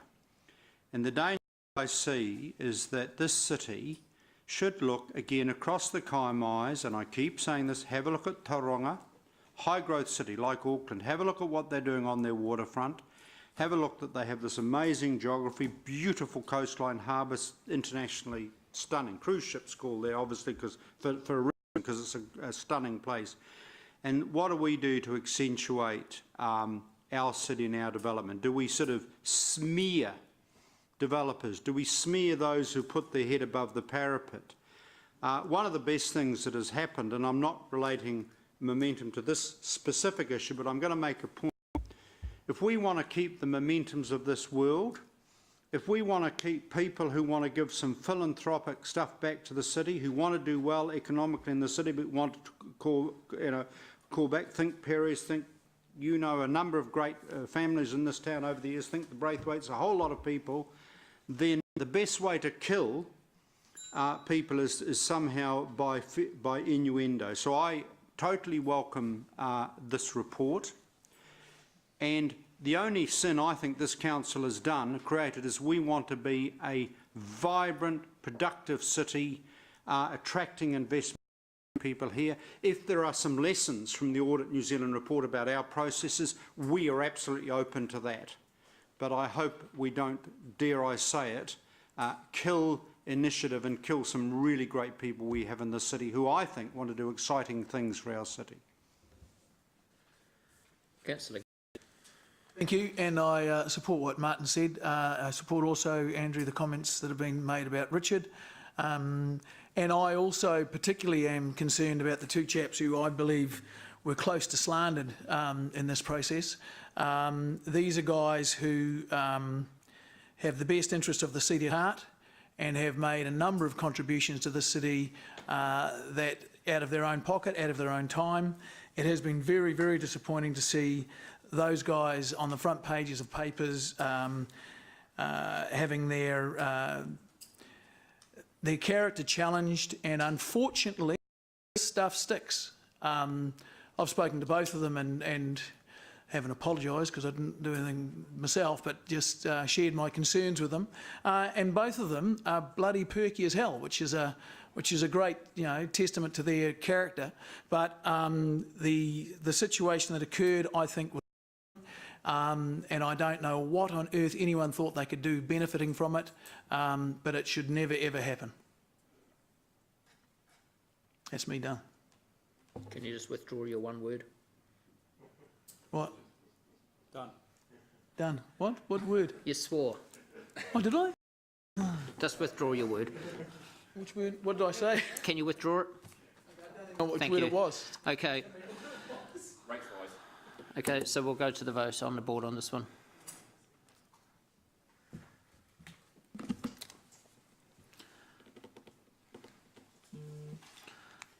Motion is carried unanimously. Okay, so the council meeting's now closed and we're going straight into a briefing. If we just take 5 minutes, it's an open briefing. Just take 5 minutes to grab yourselves a cup of tea if you want to. It is in your diaries. Yeah, right here. Yeah.